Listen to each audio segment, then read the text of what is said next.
ਸਤਿ ਸ਼੍ਰੀ ਅਕਾਲ। ਤੁਸੀਂ ਜੁੜੇ ਹੋਏ ਹੋ ਪੰਜਾਬੀ ਰੇਡੀਓ USA ਦੇ ਨਾਲ ਤੇ ਮੈਂ ਹਾਂ ਪ੍ਰਵੀਨ ਸ਼ਰਮਾ ਤੇ ਲੈ ਕੇ ਹਾਜ਼ਰ ਹਾਂ ਪ੍ਰੋਗਰਾਮ ਖਬਰ ਤੇ ਨਜ਼ਰ। ਪੰਜਾਬੀ ਰੇਡੀਓ USA ਨੂੰ ਇਸ ਵੇਲੇ ਤੁਸੀਂ AM FM ਸਟੇਸ਼ਨਸ ਦੇ ਨਾਲ ਰੇਡੀਓ ਸੈੱਟ ਤੇ ਨੈਟ ਤੇ ਮੋਬਾਈਲ ਐਪ ਤੇ social media platforms Facebook YouTube ਤੇ ਸੁਣ ਰਹੇ ਹੋ, ਦੇਖ ਰਹੇ ਹੋ। ਸਾਰੇ ਹੀ ਦਰਸ਼ਕਾਂ ਦਾ ਸਵਾਗਤ ਹੈ ਪ੍ਰੋਗਰਾਮ ਦੇ ਵਿੱਚ। ਖਬਰਾਂ ਤੇ ਚਰਚਾ ਕਰਨ ਦੇ ਲਈ, ਅਹਿਮ ਟਿੱਪਣੀਆਂ ਕਰਨ ਦੇ ਲਈ, ਜਾਣਕਾਰੀਆਂ ਦੇਣ ਦੇ ਲਈ ਮੇਰੇ ਨਾਲ ਜੁੜ ਚੁੱਕੇ ਨੇ ਪੰਜਾਬ ਤੋਂ ਪੱਤਰਕਾਰ ਮਿੰਟੂ ਗੁਰਸਰੀਆ ਜੀ। ਉਹਨਾਂ ਦਾ ਸਵਾਗਤ ਕਰਦੇ ਹਾਂ ਪਹਿਲਾਂ, ਫਿਰ ਕਰਾਂਗੇ ਕਿ ਅਹਿਮ ਖਬਰਾਂ ਨੂੰ ਲੈ ਕੇ ਚਰਚਾ। ਮਿੰਟੂ ਜੀ ਸਤਿ ਸ਼੍ਰੀ ਅਕਾਲ, ਸਵਾਗਤ ਹੈ ਜੀ ਪੰਜਾਬੀ ਰੇਡੀਓ USA ਤੇ। ਜੀ ਮਿੰਟੂ ਜੀ ਸਤਿ ਸ਼੍ਰੀ ਅਕਾਲ ਜੀ, ਸਵਾਗਤ ਹੈ ਜੀ ਪੰਜਾਬੀ ਰੇਡੀਓ USA ਤੇ। ਜੀ ਸ਼ੁਕਰੀਆ ਸਾਰਿਆਂ ਨੂੰ, ਸਤਿ ਸ੍ਰੀ ਅਕਾਲ ਜੀ। ਜੀ ਪ੍ਰੋਗਰਾਮ ਦੇ ਵਿੱਚ ਅੱਗੇ ਵਧਣ ਤੋਂ ਪਹਿਲਾਂ ਦੱਸਦੇ ਚੱਲੀਏ, ਅੱਜ ਸਾਲ 2023 ਦੀ 26 ਜਨਵਰੀ ਹੈ ਤੇ ਦਿਨ ਵੀਰਵਾਰ ਹੈ। ਪ੍ਰੋਗਰਾਮ ਨੂੰ ਸਪਾਂਸਰ ਕਰਦੇ ਨੇ ਖਾਲਸਾ ਇੰਸ਼ੋਰੈਂਸ ਏਜੰਸੀ ਵਾਲੇ, ਜਿਨ੍ਹਾਂ ਤੋਂ ਤੁਸੀਂ ਹਰ ਤਰੀਕੇ ਦੀ ਇੰਸ਼ੋਰੈਂਸ ਲੈ ਸਕਦੇ ਹੋ। ਕਵਰਡ ਕੈਲੀਫੋਰਨੀਆ ਤੇ ਓਬਾਮਾ ਕੇਅਰ ਬਾਬਤ ਅਮਰੀਕਾ ਭਰ ਦੇ ਵਿੱਚ ਸੇਵਾਵਾਂ ਦਿੰਦੇ ਨੇ। ਇਹਨਾਂ ਪਾਲਿਸੀਜ਼ ਦੇ ਬਾਬਤ ਜਾਂ ਪਾਲਿਸੀ ਦੇ ਵਿੱਚ ਚੇਂਜ ਕਰਾਉਣਾ ਤਾਂ ਅੱਜ ਹੀ ਡਾਇਲ ਕਰੋ 408 272 2500। ਟਰਕੀਆਨਾ ਇਮੀਗ੍ਰੇਸ਼ਨ ਲਾ ਫਰਮ ਵਾਲੀ, ਜੇ ਟਰਕੀਆਨਾ ਇਮੀਗ੍ਰੇਸ਼ਨ ਬਾਬਤ ਤੁਹਾਡਾ ਕੋਈ ਸਵਾਲ ਹੈ, ਕੋਈ ਸਲਾਹ ਕਰਨੀ ਹੈ ਤਾਂ ਅਟਾਰਨੀ ਟਰਕੀਆਨਾ ਦੇ ਨਾਲ ਤੁਸੀਂ 415 909 0503 ਤੇ ਗੱਲ ਕਰ ਸਕਦੇ ਹੋ। GK Dhanota Yuba City, Baljinder Singh Nijjar Woodland, Paramjit Kaur Rangi Vacaville, Harnek Singh Pawla Indian ਕੰਜ਼ੀਰੈਂਟਨ, Sarabjit Singh Shokar Turlock, GN lube ਵਾਲੇ ਟਰੱਕ ਵਾਸ਼ ਕਰਦੇ ਨੇ, ਆਇਲ ਚੇਂਜ ਕਰਦੇ ਨੇ, ਏਅਰ ਬ੍ਰੇਕਾਂ ਦਾ ਕੰਮ ਤਸੱਲੀ ਬਖਸ਼ ਕਰਵਾ ਸਕਦੇ ਹੋ। ਨਵੇਂ ਪੁਰਾਣੇ ਟਾਇਰ ਵੀ ਇਹਨਾਂ ਤੋਂ ਮਿਲਦੇ ਨੇ। ਲੋਕੇਸ਼ਨ ਹੈ ਸੈਂਤਾਨੇਲਾ ਦੀ। ਨਿਮਾ ਸਹੋਤਾ ਦੇ ਨਾਲ ਗੱਲ ਕੀਤੀ ਜਾ ਸਕਦੀ ਹੈ 209 277 0113 ਤੇ। ਜੱਸੀ ਗਿੱਲ ਬੇਕਰਸਫੀਲਡ ਤੋਂ ਤੇ ਬੂਟਾ ਸਿੰਘ ਰਾਣੀਪੁਰ ਫ੍ਰੈਜ਼ਨੋ ਤੋਂ। ਇਹਨਾਂ ਸਾਰੇ ਹੀ ਸਪਾਂਸਰਸ ਦਾ ਬਹੁਤ ਬਹੁਤ ਧੰਨਵਾਦ। ਤੇ ਮਿੰਟੂ ਜੀ ਖਬਰਾਂ ਦੇ ਵੱਲ ਆਈਏ ਤੇ ਸ਼ੁਰੂਆਤ ਕਰੀਏ ਗਣਤੰਤਰ ਦਿਹਾੜੇ ਤੋਂ। CM ਨੇ ਬਠਿੰਡਾ ਦੇ ਵਿੱਚ ਝੰਡਾ ਫਹਿਰਾਇਆ ਜੀ ਤੇ ਬੰਦੀ ਸਿੰਘਾਂ ਦੇ ਲਈ ਵੀ ਮਾਰਚ ਹੋਏ ਨੇ। ਜੀ ਅੱਜ ਕੱਲ ਤੁਹਾਨੂੰ ਪਤਾ ਹੀ ਹੈ ਕਿ ਮੌਸਮ ਥੋੜਾ ਜਿਹਾ ਖਰਾਬ ਰਿਹਾ ਹੈ ਪਿੱਛੇ ਪੰਜਾਬ ਦੇ ਵਿੱਚ। ਉਸ ਤੋਂ ਬਾਅਦ ਅੱਜ ਵੇਖੀਏ ਤਾਂ 1-2 ਦਿਨ ਤੋਂ ਧੁੱਪ ਥੋੜੀ ਨਿਕਲਣੀ ਸਟਾਰਟ ਹੋਈ ਹੈ। ਵੈਸੇ ਹਾਲੇ ਵੀ ਕੁਝ ਇਲਾਕਿਆਂ 'ਚ ਮੀਂਹ ਆ ਪੰਜਾਬ ਦੇ ਅੰਦਰ। ਠੰਡ ਬੜੀ ਲੰਮੇਰੀ ਪਈ ਹੈ, ਐਤਕੀ ਬਹੁਤ ਜ਼ਿਆਦਾ ਲੰਬੀ ਆਈ ਆ। ਤਾਂ ਥੋੜਾ ਜਿਹਾ ਦਿਨ ਅੱਜ ਖੁੱਲਿਆ ਸੀਗਾ ਤਾਂ 26 ਜਨਵਰੀ ਚਹਿਲ ਪਹਿਲ ਵਾਲਾ ਵੈਸੇ ਵੀ ਦਿਨ ਹੁੰਦਾ, ਸੋ ਲਿਹਾਜ਼ਾ ਚਹਿਲ ਪਹਿਲ ਪੂਰੇ ਇੰਡੀਆ ਦੇ ਵਿੱਚ ਦੇਖੋ ਜਸ਼ਨ ਵਾਲਾ ਮਾਹੌਲ ਹੁੰਦਾ ਹੈ, ਇਹਦੇ 'ਚ ਕੋਈ ਸ਼ੱਕ ਨਹੀਂ, ਕੋਈ ਦੋ ਰਾਏ ਨਹੀਂ ਹੈ। ਤਾਂ ਇੱਥੇ ਪੰਜਾਬ ਦੇ ਵਿੱਚ ਇੱਕ ਹੁੰਦਾ ਰਾਜ ਪੱਧਰੀ ਸਮਾਗਮ, ਇੱਕ ਹੁੰਦਾ ਰਾਜਪਾਲ ਦੀ ਅਗਵਾਈ ਵਾਲਾ ਸਮਾਗਮ। ਰਾਜਪਾਲ ਦੀ ਅਗਵਾਈ ਵਾਲਾ ਜਿਹੜਾ ਸਮਾਗਮ ਸੀਗਾ ਉਹ ਸੀਗਾ ਜਲੰਧਰ ਦੇ ਵਿੱਚ, ਜਿੱਥੇ ਲਤੀਫਪੁਰਾ ਦੇ ਪੀੜਤਾਂ ਨੇ ਜਾਣ ਦਾ ਪ੍ਰੋਗਰਾਮ ਉਲੀਕਿਆ ਹੋਇਆ ਸੀਗਾ, ਪਰ ਪੁਲਿਸ ਨੇ ਜ਼ਬਰਦਸਤੀ ਉਹਨਾਂ ਨੂੰ ਉੱਥੇ ਰੋਕ ਦਿੱਤਾ, ਯਾਨੀ ਉੱਥੋਂ ਹਿੱਲਣ ਨਹੀਂ ਦਿੱਤਾ। ਤੇ ਦੂਸਰੇ ਪਾਸੇ ਬਠਿੰਡੇ ਦੇ ਵਿੱਚ ਆਉਣਾ ਸੀਗਾ ਭਗਵੰਤ ਮਾਨ ਹੋਰਾਂ ਨੇ। ਇੱਥੇ ਜਦੋਂ ਭਗਵੰਤ ਮਾਨ ਹੋਰਾਂ ਨੇ ਆਉਣਾ ਸੀਗਾ, ਇੱਕ ਦਿਨ ਪਹਿਲਾਂ ਹੀ ਕਿਸਾਨ ਮਜ਼ਦੂਰ ਜਥੇਬੰਦੀਆਂ ਦੇ ਕੁਝ ਬੰਦਿਆਂ ਨੂੰ ਇਹਨਾਂ ਨੇ ਰਾਉਂਡ ਅਪ ਕਰ ਲਿਆ ਸੀਗਾ। ਕਿਉਂ? ਕਿਉਂਕਿ ਇੱਥੇ ਵੀ ਵਿਰੋਧ ਦੀ ਸੰਭਾਵਨਾ ਜਤਾਈ ਜਾ ਰਹੀ ਸੀਗੀ। ਤਾਂ ਖੈਰ ਜਦੋਂ ਇਹ ਸਮਾਗਮ ਸ਼ੁਰੂ ਹੋਇਆ, ਭਗਵੰਤ ਮਾਨ ਦੀ ਤਕਰੀਰ ਜਿਹੜੀ ਹੈ ਉਹ ਇੱਥੇ ਹੋਈ ਹੈ। ਭਗਵੰਤ ਮਾਨ ਹੋਰਾਂ ਨੇ ਝੰਡਾ ਫਹਿਰਾਇਆ ਇੱਥੇ। ਹੋਰ ਵੱਖ-ਵੱਖ ਜ਼ਿਲ੍ਹਾ ਹੈੱਡਕੁਆਟਰਾਂ ਤੇ ਇਹਨਾਂ ਦੇ ਮੰਤਰੀ ਵਗੈਰਾ ਜਿਹੜੇ ਉਹ ਗਏ ਹੋਏ ਸਨ। ਪਰ ਇਹਨਾਂ ਨੇ ਜਿਹੜੀ ਉੱਥੇ ਸਪੀਚ ਦਿੱਤੀ ਹੈ, ਸਪੀਚ ਦੇ ਵਿੱਚ ਹੋਰ ਖਾਸੀਆਂ ਗੱਲਾਂ ਕਹੀਆਂ ਨੇ। ਉਹਨਾਂ ਤੇ ਨਾ ਜਾਂਦਿਆਂ ਹੋਇਆ ਜੇ ਆਪਾਂ ਕੁਝ ਗੱਲਾਂ ਤੇ ਗੌਰ ਕਰੀਏ ਕਿ ਇਹਨਾਂ ਨੇ ਇੱਕ ਤੇ ਆਖਿਆ ਬਈ ਤਿਆਰ ਰਹੋ ਪੰਜਾਬੀ ਮੁੰਡਿਓ, ਤੁਹਾਨੂੰ ਅਸੀਂ ਜਲਦੀ ਨੌਕਰੀਆਂ ਦਾ ਗਿਫਟ ਦੇਵਾਂਗੇ। ਮਤਲਬ ਕਿ ਪੁਲਿਸ ਦੇ ਵਿੱਚ 1800 ਤੇ ਪਲੱਸ 400 ਕਿ ਇਹ 2200 ਭਰਤੀ ਜਿਹੜੀ ਆ ਉਹ ਆਵੇਗੀ, ਹਰੇਕ ਸਾਲ ਹੀ ਇਹ ਆਇਆ ਕਰੇਗੀ। ਦੂਜੀ ਗੱਲ ਇਹਨਾਂ ਨੇ ਵੱਡੀ ਕਹੀ ਕਿ ਦੇਖੋ ਸ਼ਹੀਦ ਭਗਤ ਸਿੰਘ ਹੋਰਾਂ ਨੇ ਗੋਰਿਆਂ ਨੂੰ ਇੱਥੋਂ ਕੱਢਣ ਵਾਸਤੇ ਕੁਰਬਾਨੀ ਦਿੱਤੀ ਸੀ, ਤੇ ਅੱਜ ਅਸੀਂ ਕੀ ਕਰ ਰਹੇ ਹਾਂ ਕਿ ਕੋਈ ਆਪਣੀ ਮਾਂ ਦੀਆਂ ਵਾਲੀਆਂ, ਕੋਈ ਆਪਣੀ ਬਾਪੂ ਦੀ ਜ਼ਮੀਨ, ਉਹ ਸਭ ਕੁਝ ਵੇਚ ਵੱਟ ਕੇ ਅੰਗਰੇਜ਼ਾਂ ਦੇ ਕੋਲ ਜਾਣਾ ਚਾਹੁੰਦਾ। 40-40 ਲੱਖ ਰੁਪਈਆ ਲੋਕ ਚੁੱਕੀ ਫਿਰਦੇ ਨੇ। ਕਾਦੇ ਕਰਕੇ? ਕਿ ਗੋਰਿਆਂ ਕੋਲ ਚਲੇ ਜਾਈਏ। ਉਹ ਕਹਿੰਦੇ ਕਿ ਜੇ ਗੋਰਿਆਂ ਕੋਲ ਹੀ ਜਾ ਕੇ ਤੇ ਕੰਮ ਕਰਨਾ ਸੀਗਾ ਤੇ ਫਿਰ ਗੋਰਿਆਂ ਨੂੰ ਕੱਢਣ ਦੀ ਕੀ ਲੋੜ ਸੀ? ਭਗਤ ਸਿੰਘ ਹੋਰਾਂ ਨੂੰ ਬਲੀਦਾਨ ਦੇਣ ਦੀ ਕੀ ਲੋੜ ਸੀ? ਕੁਰਬਾਨੀ ਦੇਣ ਦੀ ਕੀ ਲੋੜ ਸੀ? ਵੈਸੇ ਇਹਨਾਂ ਦੇ ਆਪਣੇ ਬੱਚੇ ਮੈਨੂੰ ਲੱਗਦਾ, ਜੇ ਮੈਂ ਨਹੀਂ ਭੁੱਲਦਾ, ਤੇ ਤੁਹਾਡੇ ਨੇੜੇ ਹੀ ਨੇ ਕਿਤੇ, US ਦੇ ਵਿੱਚ ਹੀ ਨੇ। ਪਰ ਇਹ ਦੂਜੇ ਦੇ ਬੱਚਿਆਂ ਨੂੰ ਕਹਿ ਰਹੇ ਨੇ ਕਿ ਭਾਈ ਤੁਸੀਂ 40-40 ਲੱਖ ਕਿਉਂ ਚੱਕੀ ਫਿਰਦੇ ਹੋ। ਇਹਨਾਂ ਨੂੰ ਸ਼ਾਇਦ ਮਤਲਬ ਕਿ ਇਸ ਗੱਲ ਦਾ ਖਿਆਲ ਨਹੀਂ ਰਿਹਾ ਕਿ ਗੋਰੇ ਟਰੱਕ ਚਲਾਉਂਦੇ ਨੇ ਅੱਜ ਕੱਲ ਪੰਜਾਬੀਆਂ ਦੇ। ਸਟੋਰਾਂ ਤੇ ਕੰਮ ਕਰਦੇ ਨੇ ਦੂਸਰੇ ਮੁਲਕਾਂ ਵਾਲੇ ਵੀ। ਖੈਰ ਚਲੋ, ਇਹ ਮਤਲਬ ਕਿ ਜਿਹੜੀ ਇਹਨਾਂ ਦੀ ਤਕਰੀਰ ਸੀਗੀ, ਠੀਕ ਆ, ਕਿਹਾ ਕਿ ਪੰਜਾਬ ਨੂੰ ਕੋਹਿਨੂਰ ਵਾਂਗੂ ਲਿਸ਼ਕਾ ਦੇਣਾ ਹੈ ਆਪਾਂ। ਜੀ ਫਿਰ ਇੱਥੋਂ ਤੱਕ ਕਹਿ ਦਿੱਤਾ ਕਿ ਬਈ ਅਸੀਂ ਸੈਰ ਸਪਾਟਾ ਹੱਬ ਬਣਾਵਾਂਗੇ ਪੰਜਾਬ ਨੂੰ, ਇੱਥੇ ਦੁਨੀਆ ਦਾ ਸਭ ਤੋਂ ਨੀਲਾ ਪਾਣੀ ਹੈਗਾ ਨੰਗਲ ਦੇ ਵਿੱਚ। ਮਤਲਬ ਕਿ ਇਸ ਤਰ੍ਹਾਂ ਦੀਆਂ ਗੱਲਾਂ। ਫਿਰ ਕੁਝ ਸਿਆਸੀ ਤਨਜ਼ਾਂ, ਜਾਨੀ ਠੀਕ ਹੈ, ਪੰਜਾਬ ਵਾਸਤੇ ਕਿਹਾ ਕਿ ਅਸੀਂ ਪੰਜਾਬ ਲਈ ਕੰਮ ਕਰ ਰਹੇ ਹਾਂ, ਤੁਹਾਡੀ ਸਰਕਾਰ ਆ, ਪਰ ਕੋਈ ਮਤਲਬ ਕਿ ਵਜ਼ਨਦਾਰ ਜਿਹੜਾ ਕੋਈ ਐਲਾਨ, ਕੋਈ ਠੋਸ ਕੋਈ ਰਣਨੀਤੀ, ਉਹ ਤਾਂ ਆਪਾਂ ਦੇਖਦੇ ਹਾਂ ਕਿ 26 ਜਨਵਰੀ ਵਾਲੇ ਭਾਸ਼ਣ ਦੇ ਵਿੱਚ ਕੋਈ ਜ਼ਿਆਦਾ ਨਹੀਂ ਹੁੰਦੀ। ਪਰੰਤੂ ਜਿਸ ਤਰ੍ਹਾਂ ਉਹ ਭਾਸ਼ਣ ਦਾ ਇੱਕ, ਮੈਂ ਸਮਝਦਾ ਕਿ ਹੁਣ ਅਤ ਗੰਭੀਰ ਮਿਆਰ ਹੋਣਾ ਚਾਹੀਦਾ ਹੈ, ਉਹ ਹਾਲੇ ਭਗਵੰਤ ਮਾਨ ਹੋਰਾਂ ਨੂੰ ਹਾਸਲ ਕਰਨਾ ਜਿਹੜਾ ਉਹ ਲੋੜੀਂਦਾ, ਮੇਰਾ ਮੰਨਣਾ ਇਹ ਆ। ਦੂਜੀ ਗੱਲ ਇਹ ਆ ਕਿ ਜਿਹੜਾ ਮੋਹਾਲੀ ਦੇ ਵਿੱਚ ਮਾਰਚ ਨਿਕਲ ਰਿਹਾ ਸੀਗਾ, ਉਹ ਅੱਜ ਜਿਹੜਾ ਹੈ ਉਹ 11 ਕੁ ਵਜੇ ਸਟਾਰਟ ਹੋਇਆ, ਜਿਹੜਾ ਉਹ ਨਿਕਲ ਰਿਹਾ ਸੀਗਾ। ਤਾਂ ਉਹ ਹੁਣ ਤਾਂ ਚਲੋ ਉਹ ਆਪਦਾ ਰੂਟ, ਜਿਹੜਾ ਤੈਅ ਰੂਟ ਸੀਗਾ, ਉਹਦੇ ਤੇ ਗੁਜ਼ਰ ਕੇ ਤੇ ਵਾਪਸ ਆ ਗਿਆ। ਇਹ ਜਿਹੜਾ ਰੂਟ ਸੀਗਾ YPS ਚੌਂਕ, ਜਿੱਥੇ ਮਤਲਬ ਕਿ ਪੜਾ ਹੈ, ਉਤੋਂ ਅੱਗੇ ਫਿਰ ਬੁੜੇਲ ਜੇਲ੍ਹ ਵਾਲੀ ਸਾਈਡ ਆ ਗਈ, 9 ਫੇਜ਼ ਵਾਲਾ ਰੋਡ, ਤੇ ਉਥੋਂ 8-9 ਦੀਆਂ ਲਾਈਟਾਂ ਤੋਂ ਅੱਗੇ 11 ਫੇਜ਼, ਫਿਰ ਉਸ ਤੋਂ ਬਾਅਦ ਆਈਸਰ ਲਾਈਟਾਂ, ਜਿਹੜਾ ਲਾਈਟਾਂ, ਤੇ ਇਸ ਤੋਂ ਇਲਾਵਾ ਗੁਰਦੁਆਰਾ ਸਿੰਘ ਸ਼ਹੀਦਾਂ, ਤੇ ਫਿਰ ਫੇਜ਼ 7 ਦੀਆਂ ਲਾਈਟਾਂ, ਉਸ ਤੋਂ ਅੱਗੇ 3-5 ਦੀਆਂ ਲਾਈਟਾਂ। ਤੇ ਇਸ ਤਰ੍ਹਾਂ ਮਤਲਬ ਕਿ ਰੂਟ ਸੀਗਾ ਸਾਰਾ, ਕਿ ਭੌਂਕੇ ਆਉਣ ਦੇ ਵਿੱਚ ਲਾ ਲਓ ਕਿ ਕੋਈ 15 ਤੋਂ 20 ਕਿਲੋਮੀਟਰ ਦੀ ਦੂਰੀ ਬਣਦੀ ਆ। ਇਹ ਇਹਨਾਂ ਨੇ ਸਾਰਾ ਜਿਹੜਾ ਰੋਸ ਮਾਰਚ ਹੈ ਉਹ ਇੱਥੋਂ ਕੱਢਿਆ ਵਾ, ਤੇ ਇਹਦੇ ਚ ਬਹੁਤ ਦੂਰੋਂ ਲੋਕ ਗਏ ਹੋਏ ਸਨ ਜੀ ਸ਼ਿਰਕਤ ਕਰਨ ਵਾਸਤੇ, ਸ਼ਮੂਲੀਅਤ ਕਰਨ ਵਾਸਤੇ। ਤਾਂ ਉਹ ਜਦੋਂ ਇਸ ਤਰ੍ਹਾਂ ਦਾ ਤੁਹਾਨੂੰ ਪਤਾ ਕਿ ਇਕੱਠ ਹੁੰਦਾ, ਤਾਂ ਉਸ ਇਕੱਠ ਦਾ ਜਲਾਅ ਵੀ ਇੱਕ ਵੱਖਰਾ ਹੁੰਦਾ, ਅਲੌਕਿਕ ਹੁੰਦਾ। ਚਾਹੇ ਆਪਾਂ ਕਿਸਾਨੀ ਅੰਦੋਲਨ ਚ ਵੇਖਿਆ, ਕਿਉਂਕਿ ਇਹ ਇੱਕ ਰਵਾਨਗੀ ਦੇਣੀ ਹੁੰਦੀ ਹੈ ਅੰਦੋਲਨ ਨੂੰ। ਉੱਥੇ ਬੈਠੇ ਲੋਕ ਜਦੋਂ ਨੀਰਸ ਜੇ ਹੋਣ ਲੱਗਦੇ ਆ, ਤਾਂ ਮੋਤਬਾਰ ਜਾਂ ਮੋਰਚੇ ਦੇ ਜਿਹੜੇ ਆਗੂ ਹੁੰਦੇ ਆ, ਉਹ ਰਵਾਨਗੀ ਦਿੰਦੇ ਨੇ। ਪ੍ਰਵਾਹ ਦੇ ਵਿੱਚ ਜਿਹੜੀ ਖੜੋਤ ਹੁੰਦੀ ਆ, ਖੜੋਤ ਨੂੰ ਤੋੜਦੇ ਨੇ, ਜੋਸ਼ ਨੂੰ ਮੱਧਮ ਨਹੀਂ ਪੈਣਾ ਦੇਣਾ ਹੁੰਦਾ। ਇਹੀ ਇੱਕ ਰਣਨੀਤੀ ਹੁੰਦੀ ਹੈ। ਤਾਂ ਇਸ ਤਰ੍ਹਾਂ ਇਹ ਇੱਕ ਮੋਰਚਾ, ਜਿੱਦਾਂ ਕਹਿ ਲਈਏ ਕਿ ਸ਼ੁਰੂਆਤੀ ਕਾਲ ਦੇ ਵਿੱਚ ਅਜਿਹਾ ਕਰਨ ਚ ਸਫਲ ਰਿਹਾ ਹੈ। ਮੇਰਾ ਮੰਨਣਾ ਇਹ ਆ ਕਿ 7 ਜਨਵਰੀ ਦੇ ਬੈਠੇ ਸਨ, ਹੌਲੀ ਹੌਲੀ ਨੋਟਸ ਹੋਏ। ਉਸ ਤੋਂ ਬਾਅਦ ਇਹ ਪਹਿਲੀ ਕਾਲ ਸੀ ਜਦੋਂ ਉੱਥੇ ਇਕੱਠ ਹੋਇਆ, ਤਾਂ ਇਕੱਠ ਪਰਵਾਹ ਸੀਗਾ। ਤੇ ਜਿਵੇਂ ਮੈਂ ਕਿਹਾ ਕਿ ਇੱਕ ਰਵਾਨਗੀ ਦੇਣੀ ਹੁੰਦੀ ਹੈ, ਜੋ ਇਕੱਠ ਦਾ, ਕਿਸੇ ਦਾ, ਮੋਰਚੇ ਦਾ, ਸੰਘਰਸ਼ ਦਾ ਜਿਹੜਾ ਪ੍ਰਵਾਹ ਚੱਲਣਾ ਹੁੰਦਾ ਹੈ, ਉਸ ਪ੍ਰਵਾਹ ਦੇ ਵਿੱਚ ਜੋ ਇੱਕ ਗਤੀ ਹੁੰਦੀ ਹੈ, ਉਹ ਗਤੀ ਆਪਣੀ ਨਾਰਮਲ ਜਦੋਂ ਆ ਜਾਂਦੀ ਹੈ ਸਪੀਡ ਤੇ, ਤਾਂ ਉਸ ਗਤੀ ਨੂੰ ਕਿਤੇ ਥੋੜਾ ਜਿਹਾ ਜ਼ਿਆਦਾ ਗੇੜਾ ਦੇਣ ਵਾਸਤੇ ਇਹ ਸਾਰੀਆਂ ਚੀਜ਼ਾਂ ਹੁੰਦੀਆਂ। ਤਾਂ ਖੈਰ ਪਹਿਲੀ ਕੋਸ਼ਿਸ਼ ਸੀ ਇਹਨਾਂ ਦੀ, ਕਾਮਯਾਬ ਰਹੇ ਨੇ। ਕੁਝ ਲੋਕ ਸਵਾਲ ਚੁੱਕ ਰਹੇ ਸਨ ਕਿ ਕਿਤੇ 26 ਜਨਵਰੀ ਵਾਲਾ ਉਹ ਮਾਮਲਾ ਨਾ ਹੋ ਜਾਵੇ, ਦਿੱਲੀ ਵਾਲਾ ਐਸਾ ਵੈਸਾ ਨਾ ਹੋ ਜਾਵੇ। ਅਜਿਹਾ ਕੁਝ ਨਹੀਂ ਹੋਇਆ। ਤੇ ਜਿਹੜਾ ਹੈਗਾ ਸੀਗਾ ਟ੍ਰੈਫਿਕ ਦਾ ਪ੍ਰਬੰਧ, ਉਹ ਵੀ ਇਹਨਾਂ ਦੇ ਵਿੱਚੋਂ ਵਲੰਟੀਅਰ ਸੰਭਾਲ ਰਹੇ ਸਨ। ਸੁੱਖ ਸਾਂਦੀ ਇਹ ਸਾਰਾ ਕੁਝ ਜਿਹੜਾ ਇਹਨਾਂ ਦਾ ਨੇਪਰੇ ਚੜ ਗਿਆ। ਹੁਣ ਅੱਗੇ ਦੇਖੋ ਕਦੋਂ ਕਾਲ ਹੋਏਗੀ। ਵੈਸੇ ਆਪਾਂ ਕਿਸਾਨ ਅੰਦੋਲਨ ਚ ਦੇਖਿਆ ਕਿ ਦਿਨ ਤਿਉਹਾਰ ਦੇ ਹਿਸਾਬ ਕਿਤਾਬ ਦੇ ਨਾਲ ਇਸ ਤਰ੍ਹਾਂ ਦੀਆਂ ਕਾਲਾਂ ਲਗਾਤਾਰ ਆਈ ਜਾਂਦੀਆਂ ਹੁੰਦੀਆਂ ਸੀ। ਜੀ ਅਗਲੀ ਖਬਰ ਦੇ ਵੱਲ ਵਧੀਏ ਮਿੰਟੂ ਜੀ, ਤੇ ਗੱਲ ਕਰੀਏ ਗਰੀਬ ਨੂੰ ਰੋਟੀ ਦੇ ਲਾਲੇ ਪਏ ਤੇ ਸਰਕਾਰ ਨੇ ਕੋਈ ਵੱਡਾ ਫੈਸਲਾ ਲੈ ਲਿਆ ਜੀ। ਹਾਂਜੀ ਦੇਖੋ, ਗਰੀਬ ਦੀ ਜਿਹੜੀ ਰੋਟੀ ਦੇ ਲਾਲੇ ਆ, ਉਹ ਤਾਂ ਹਮੇਸ਼ਾ ਰਹਿੰਦੇ ਹੀ ਰਹਿੰਦੇ ਨੇ। ਅਸਲ ਚ ਕੀ ਹੈ ਕਿ ਇੱਥੇ ਸਾਡੇ ਕਣਕ ਦਾ ਐਤਕੀ ਬਹੁਤ ਜ਼ਿਆਦਾ ਝਾੜ ਘਟ ਗਿਆ ਸੀਗਾ। ਜਦੋਂ ਉਤਪਾਦਨ ਡਿੱਗ ਜਾਂਦਾ ਆ, ਤਾਂ ਫਿਰ ਉਹਦੀ ਸਮੱਸਿਆ ਆਉਣੀ ਸੁਭਾਵਿਕ ਆ। ਪਰ ਕੁਝ ਲੀਡਰਾਂ ਦੀਆਂ ਬੇਵਕੂਫੀਆਂ ਹੁੰਦੀਆਂ ਨੇ। ਵੈਸੇ ਕੁਝ ਨੂੰ ਜ਼ਮਾਂਦਰੂ ਆਦਤ ਹੁੰਦੀ ਹੈ, ਲਗਾਤਾਰ ਬੇਵਕੂਫੀਆਂ ਕਰਦੇ ਹੀ ਜਾਂਦੇ ਨੇ। ਤਾਂ ਇੱਥੇ ਹੁਣ ਜਿਵੇਂ ਪੰਜਾਬ ਦੇ ਵਿੱਚ ਆ, ਮੈਨੂੰ ਨਹੀਂ ਲੱਗਦਾ ਕਦੇ ਇੰਨਾ ਮਹਿੰਗਾ ਆਟਾ ਸੁਣਿਆ ਸੀਗਾ। ਹੁਣ ਸਾਡੇ ਵੀ ਇੱਥੇ 35-40 ਰੁਪਏ ਚੱਲ ਰਿਹਾ ਹੈ ਇਸ ਟਾਈਮ। ਤੇ ਵੈਸੇ ਜੇ ਇਹਨਾਂ ਨੂੰ ਪੁੱਛ ਲਓ, ਇੱਥੋਂ ਵਾਲਿਆਂ ਨੂੰ ਸ਼ਾਇਦ ਇਸ ਗੱਲ ਦਾ ਇਲਮ ਹੀ ਨਹੀਂ ਹੋਏਗਾ ਕਿ ਕਿੰਨੀ ਮਹਿੰਗਾਈ ਆ। ਤੇ ਇਹਨਾਂ ਨੂੰ ਪਾਕਿਸਤਾਨ ਵਾਲਾ ਰੇਟ ਪੁੱਛ ਲਓ, ਜਦ ਹੀ ਕਹਿ ਦੇਣਗੇ 200-250। ਤੇ ਇਹਨਾਂ ਨੂੰ ਕਹੋ ਕਿ ਹਾਂ ਵੀ ਕਰੰਸੀ ਦੇ ਹਿਸਾਬ ਨਾਲ ਦੇਖ ਲਓ, ਪਾਕਿਸਤਾਨ ਦਾ ਜੇ ਰੇਟ ਦੇਖਦੇ ਹੋ ਤਾਂ ਉਸ ਹਿਸਾਬ ਨਾਲ ਤਾਂ ਤੁਸੀਂ ਵੀ 100 ਦੇ ਕਰੀਬ ਤੇ ਉਹਨਾਂ ਦੇ ਪਹੁੰਚ ਗਏ ਹੋ, ਉਹਨਾਂ ਦੀ ਕਰੰਸੀ ਦੇ ਹਿਸਾਬ ਨਾਲ। ਜੇ ਪਾਕਿਸਤਾਨ ਨੂੰ ਵੀ ਤੁਸੀਂ ਇੱਕ ਪੈਮਾਨਾ ਮੰਨ ਰੱਖਿਆ।